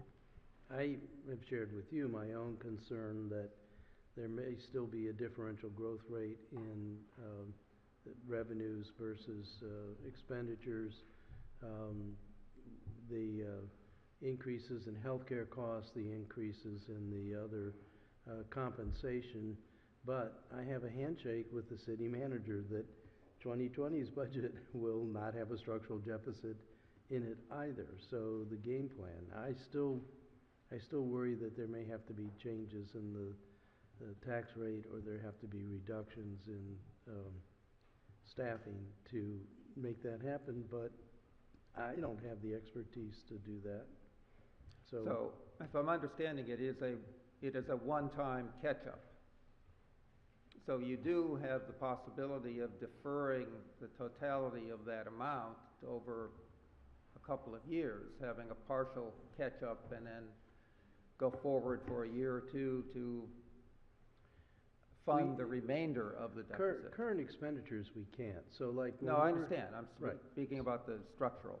We were looking at a request for replacement cartridges for tasers, and we said, oh, surely you can cut that. And the chief said, well, you can cut it, but I still have to replace them, so I'll need to spend it. And so again, as I admitted to another speaker, we got into the budget more deeply, I think, than ever before, and I came to a fuller understanding. I think some of the things in the budgets are misnomers. That particular bolus of money was called enhancements. Not really enhancement. There were some in there. And my good colleague, Mr. Savage, doesn't like some of the things that we cut, and we'll be having discussion on that. But most of it was spending that has to happen to provide operations. Now, the capital suggestion that we cut out of fire department, yeah, of course you can do that, but I think you need to think long and hard before you make some radical surgery like that. There are some new hires in the budget. Each of us had our own favorites. I certainly think we need another planner in the planning department. But, you know, when you get down to that, that's $567,000. It's less than a penny. We could do that. We could forestall that. But I think that we have to have a better way to figure out where we're employing our resources in a more thoughtful way. How many new hires do we plan? Full-time? 5, 7, I don't, well, How many new hire employees do you anticipate, are you budgeting for? 3. No, I think it's more than that. But we've been told by the administration they're going to reject one of the hires that we want, which is more help for the city manager. The mayor's proposed budget has 3 new positions. Yeah, right. So I think with full and part-time people, let's see, there's HR, IT, 2 in HR, planning and zoning. Yeah, 5. 5 is probably a safe number. Thank you. Thank you. Anybody else like to speak?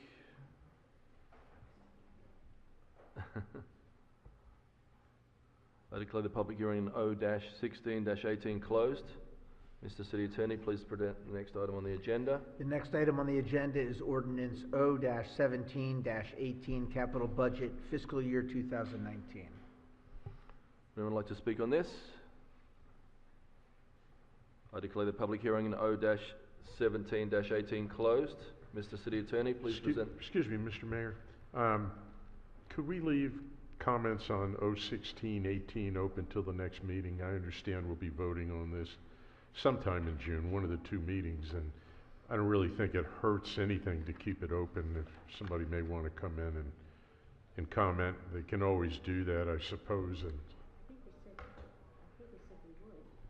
I think we promised the public that we would keep public testimony open until we vote. Am I not correct? Point of order. Procedurally, I think we have to close the public hearing in order to do a vote on the second. I'm sorry? We have to close public hearing tonight if we want to do a vote on second reader in our first meeting in June. I'm not You aware are of half that. correct. Half correct. All right. Basically, if you close the public hearing tonight, you decide to vote on the budget on June 18th, you can do that. If the public hearings are open on June 18th, then you would have to vote on the budget on the 25th. Mr. City Attorney, that does not sound right. Before, we've certainly practiced. As a practice, we've had We typically don't do two hearings on the actions night one we vote. We don't have the public hearings open and then immediately close it and vote on legislation. We haven't done that historically, not since Fred, I've learned not to argue with Regina. Defer to Regina. Meetings where you left your hearings open, but you haven't had a meeting where you voted on the budget the same night that you had the public hearing open that day. That, Is that only unique to the budget? no. it's Maybe, In general, You would relate to Had on a number of things before. yeah, I do. would The only- love to. That's It's a new day. Okay. Well, you can always come in and speak on some. People can come in But- during the open hearing. Right. But the public can always speak on the budget under petitions at the beginning of the meeting. You can talk about anything you want after you close it, so they still have. I would to just, speak. if I might, is it that they can't amend it and vote on June 18th, or that that's not the practice and how it's typically done?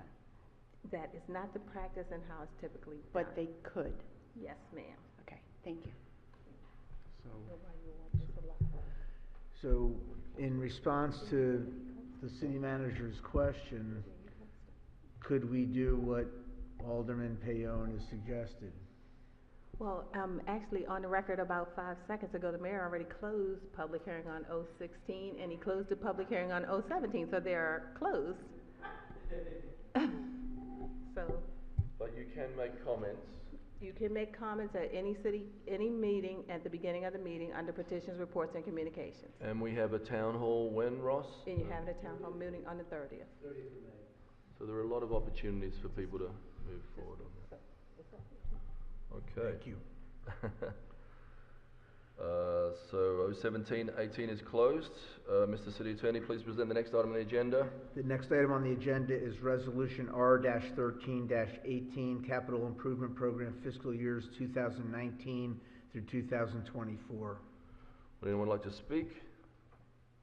Okay, I declare R-13-18 closed. Mr. City Attorney, please present the next item. The next item on the agenda is Resolution R-14-18, Position Classifications and Pay Plan. Would anyone like to speak on Resolution R-14-18? I declare the hearing closed on R-14-18. Mr. City Attorney, please present the next item on the agenda. The next item on the agenda is Resolution R-15-18, FY 2019 Fees Schedule, effective July 1, 2018. Would anybody like to speak on R-15-18? Declare the hearing closed on R-15-18. Mr. City Attorney, please present the next item on the agenda. The next item on the agenda is Resolution R-16-18, FY 2019 Fines Schedule, effective July 1, 2018. Would anyone like to speak on R-16-18? Seeing no one, I declare hearing on R-16-18 closed. Mr. City Attorney, please present the next item on the agenda.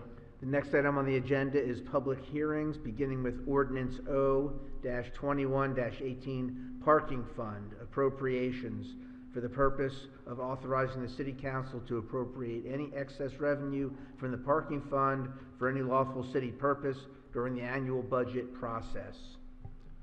Would anybody like to speak on Ordinance O-21-18? Seeing no movement, we declare that closed. Mr. City Attorney, please present the next item on the agenda. The next item on the agenda is Ordinance O-22-18 Food Handling Establishments Polystyrene Food Service Products Prohibition for the purpose of prohibiting the sale and use of expanded polystyrene foam products at food service businesses located in the city, providing certain definitions and providing for a penalty for violations. Thank you all for hanging in there with us. The first speaker is Diane Butler. Please come forward.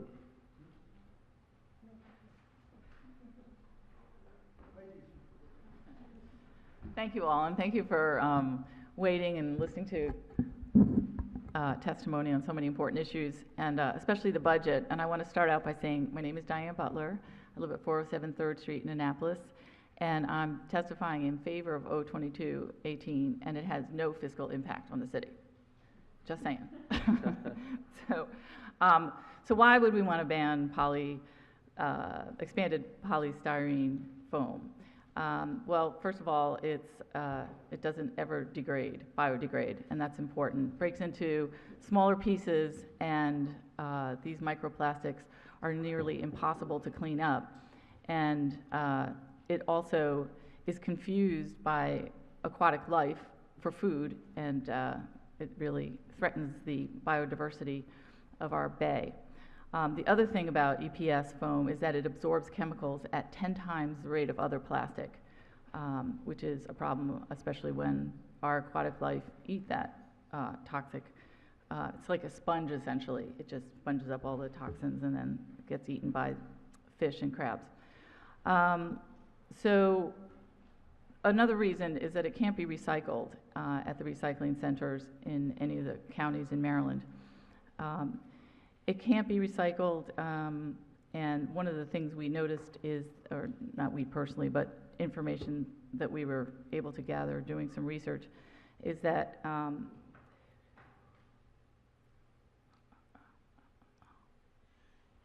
there are all these different places that allow some recycling, but even the places that try to recycle, the manufacturers can't even recycle their own foam containers. So we're basically saying, how can cities and counties do it if the manufacturers of polystyrene can't recycle their own foam? So basically there's no cost to the city because, as I just mentioned, the county basically will be doing, the county health department can enforce their routine inspections, or they do routine inspections already as part of what they do for the city, and so they'll just include us, and we won't have to have city employees do inspections, so that's pretty important. There's a 15-month phase-in period to allow restaurants to go through their stock and find alternatives to the styrene foam.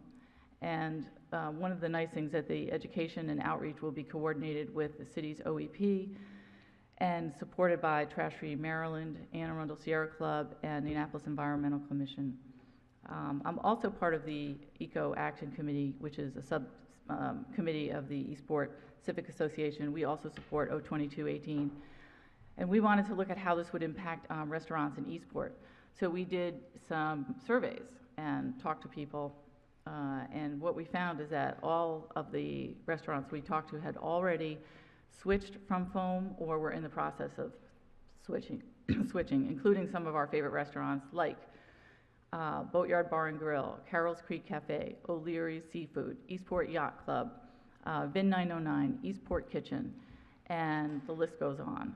So the idea that this is going to hurt small businesses and small restaurants doesn't fly based on what we know. We can continue to do more research into whether there's any business in in Eastport that would be impacted. I know there are some very well-known restaurants on West Street that have also banned foam, and we think it's probably not as big an issue as you're going to hear about in a moment. When we asked Davis's pub owner, Kevin Colbeck, whether it was more expensive to use compostable cartons for his takeout food, he said it is, and I said, so why are you doing it? And he said, because it's the right thing to do. So we think that most of our restaurant owners believe that, and we think that you should support O2218. And I also want to thank the mayor, Alderman Savage, and Alderwoman Henson for initiating this ban. And thank you. Thank you. Alderman Savage.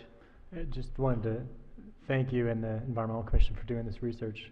It's great to know how it's used locally. And do you know what other jurisdictions have a ban in Maryland? Yes, as a matter of fact, this policy has been effective in several other jurisdictions, including Montgomery County, Prince George's County.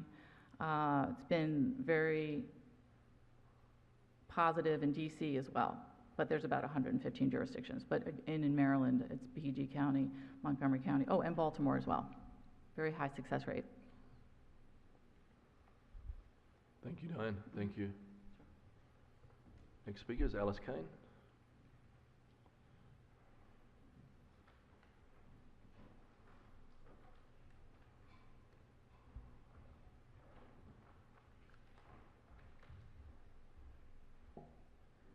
Good evening. And I will add, before I start, one more bit to the answer to the last question. Tacoma Park and Gaithersburg also have the ban.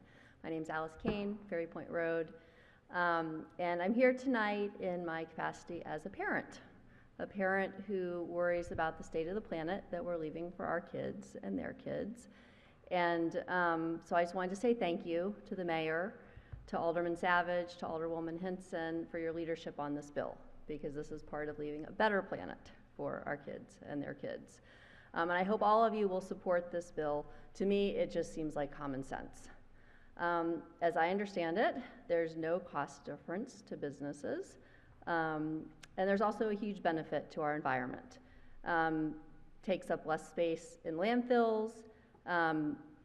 The styrofoam never degrades, as Diane said, never biodegrades, and it does present a danger to the bay and to wildlife in the bay.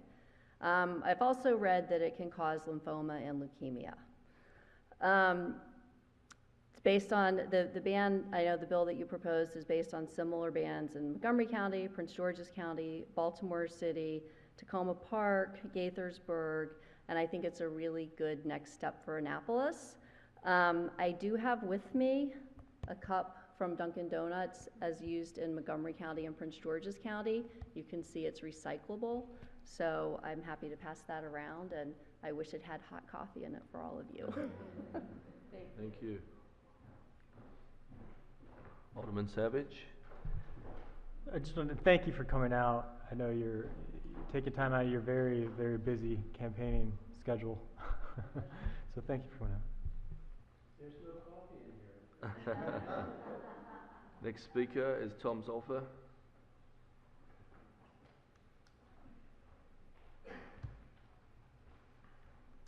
Good evening, Mayor and Council. My name is Tom Zolper. I'm here tonight representing the Chesapeake Bay Foundation, but I'm also a resident of Annapolis, 789B Fairview Avenue.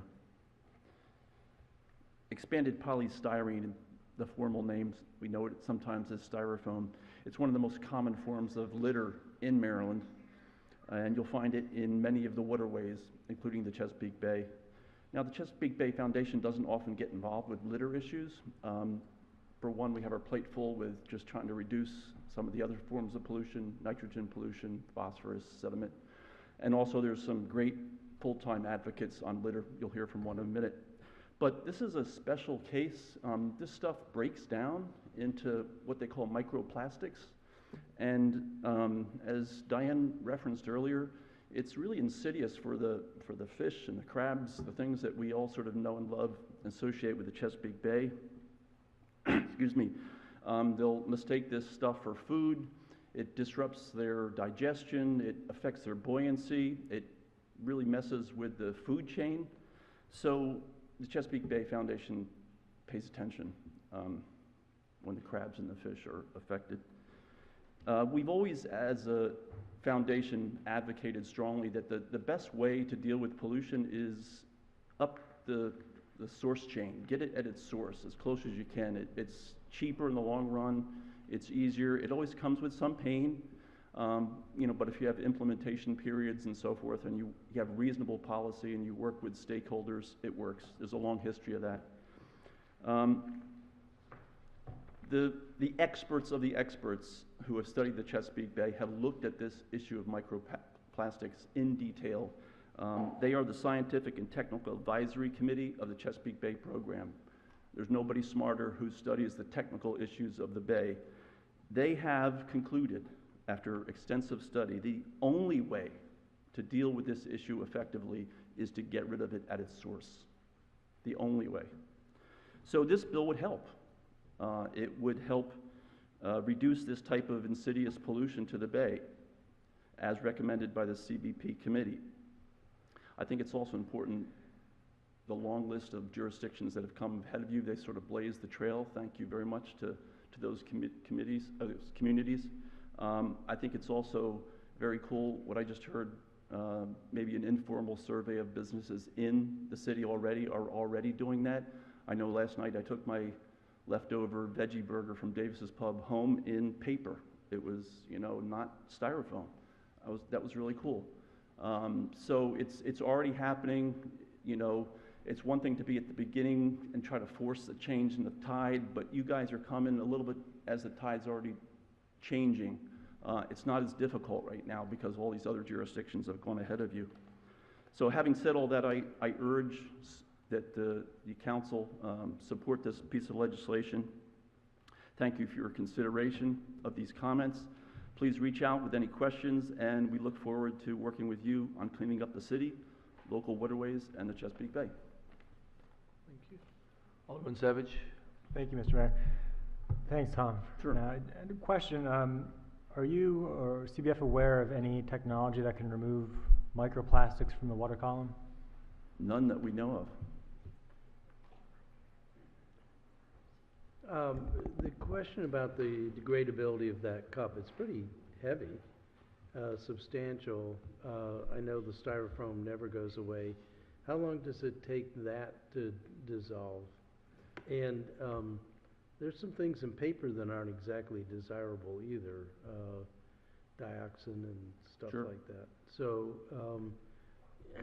I'm going to ask to be a co-sponsor of this bill, but I'm not sure we're all the way there yet. I know there's some containers that are made out of corn products that are apparently really do dissolve.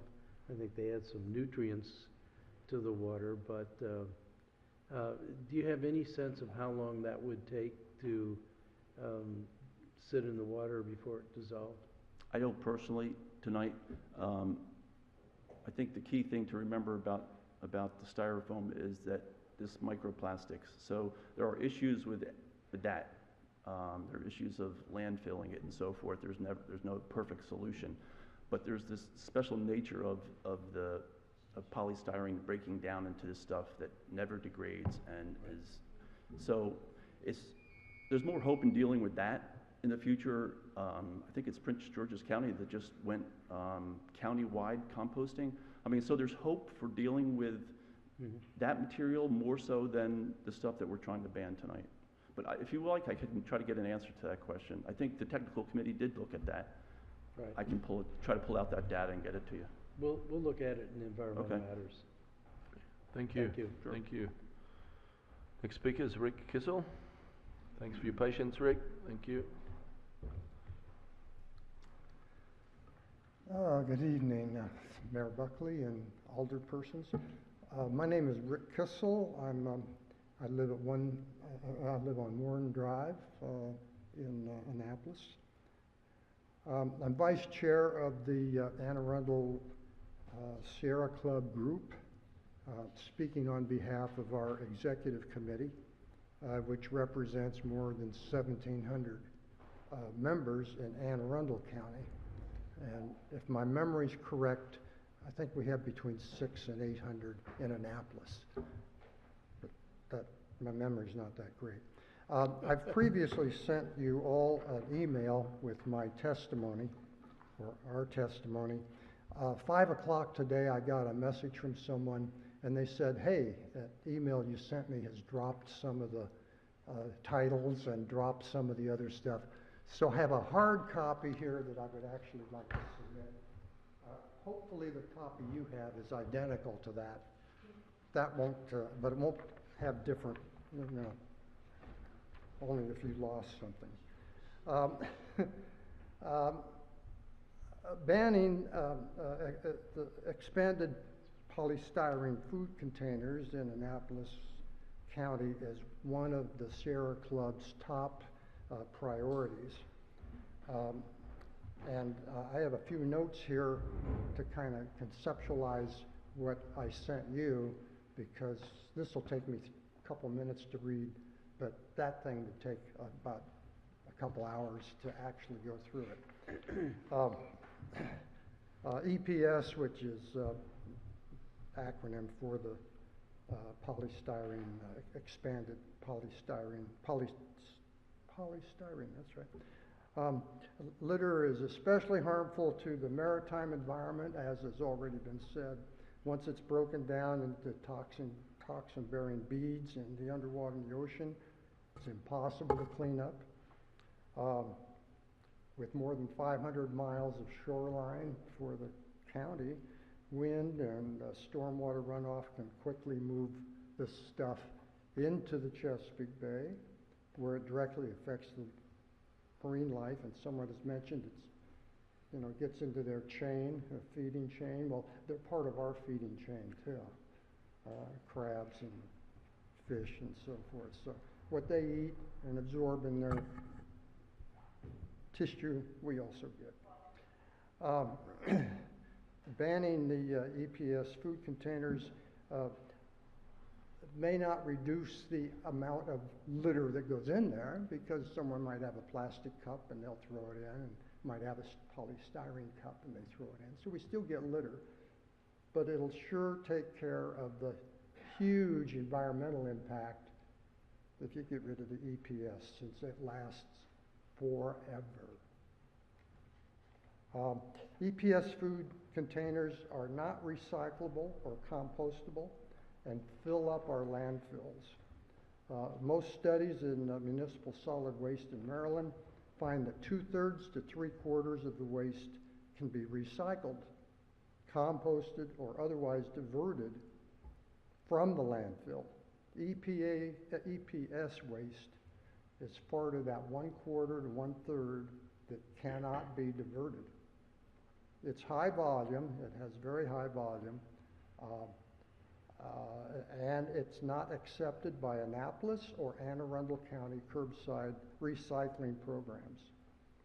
Instead, it's helping to fill the landfill at Millersville or wherever.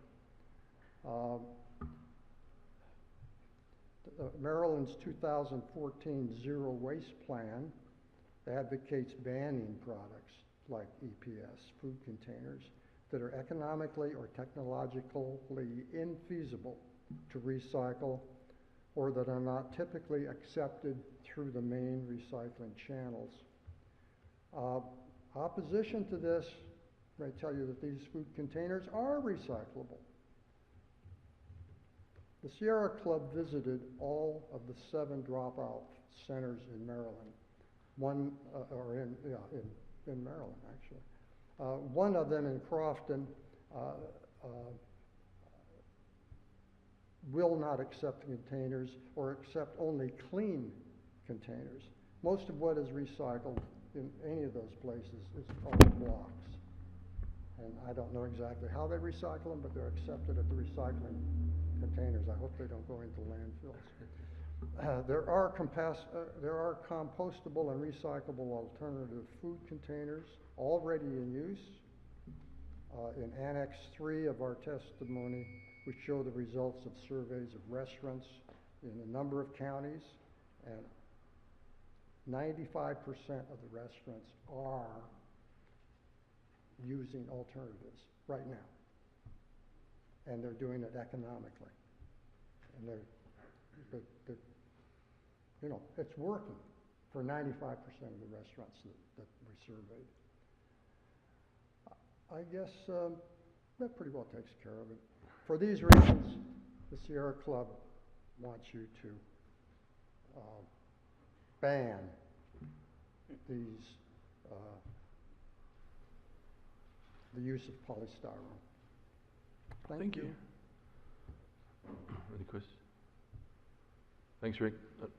Rob? No? Okay, I understand that you guys want to come up and speak together, is that right? Josh Young, Kelly Locklear, Lorenzo Bellamy, Melvin Thompson, and Claire Jordan, is that right? Yeah. Okay. Yeah, you can come there and just state your name and address for the record, please. You could.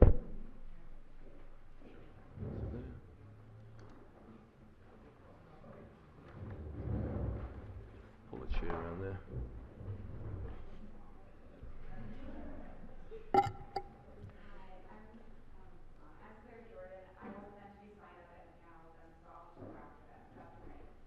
Well, you can go first. You want to go before? Yeah, can she just go first?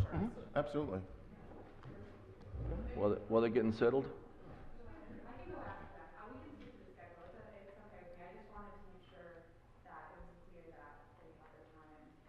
Okay, sure. You can go after. Yep. I was going to let you. Why don't you go? You can go before them. Yeah. But you guys can stay there. So.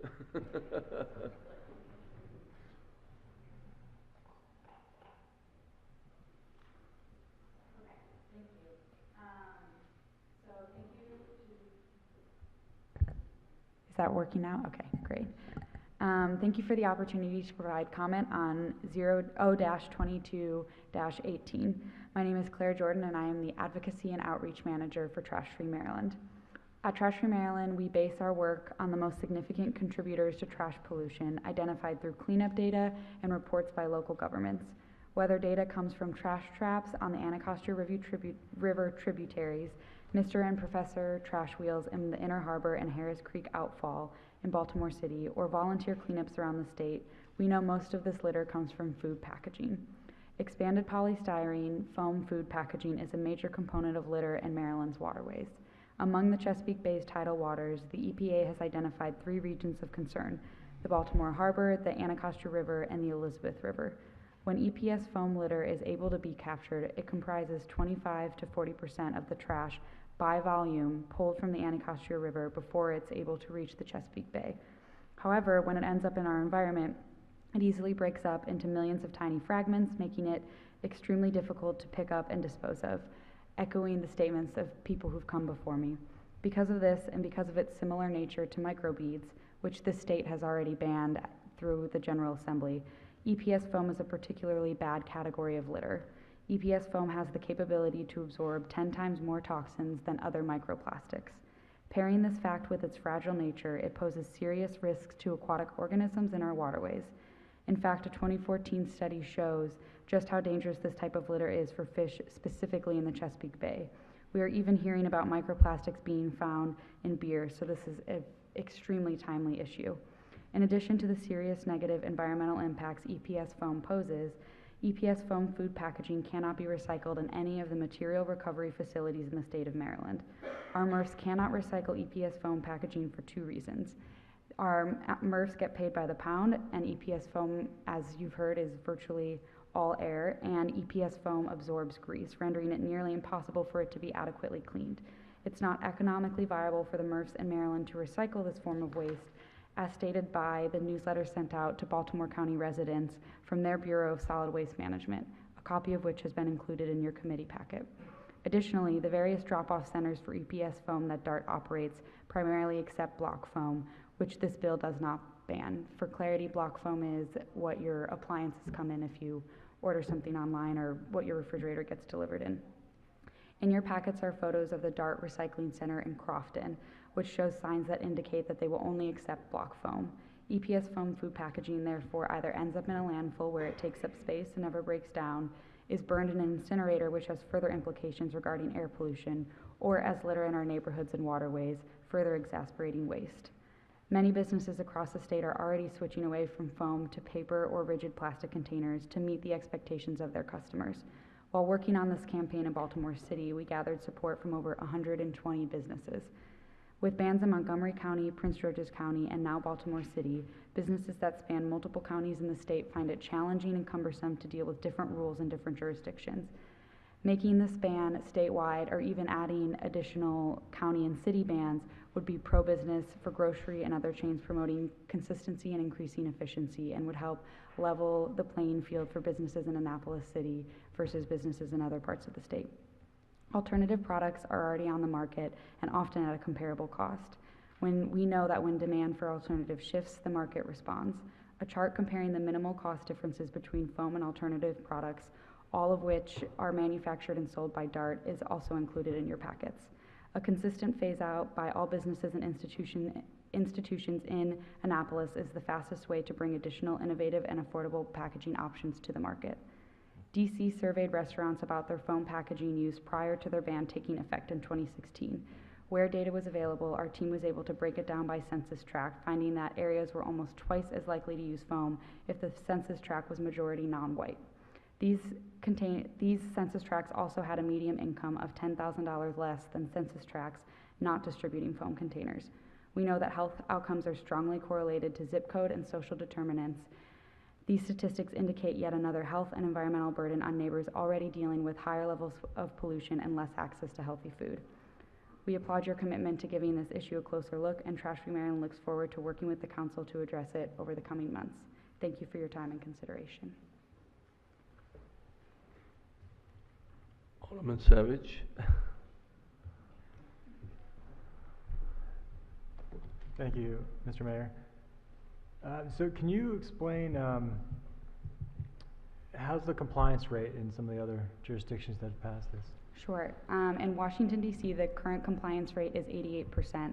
In Montgomery County, it's currently 90%, and in Prince George's County, it's 92%. In all three of those jurisdictions, none of the businesses there have applied for affordability waivers, which was included in the language of their bills. And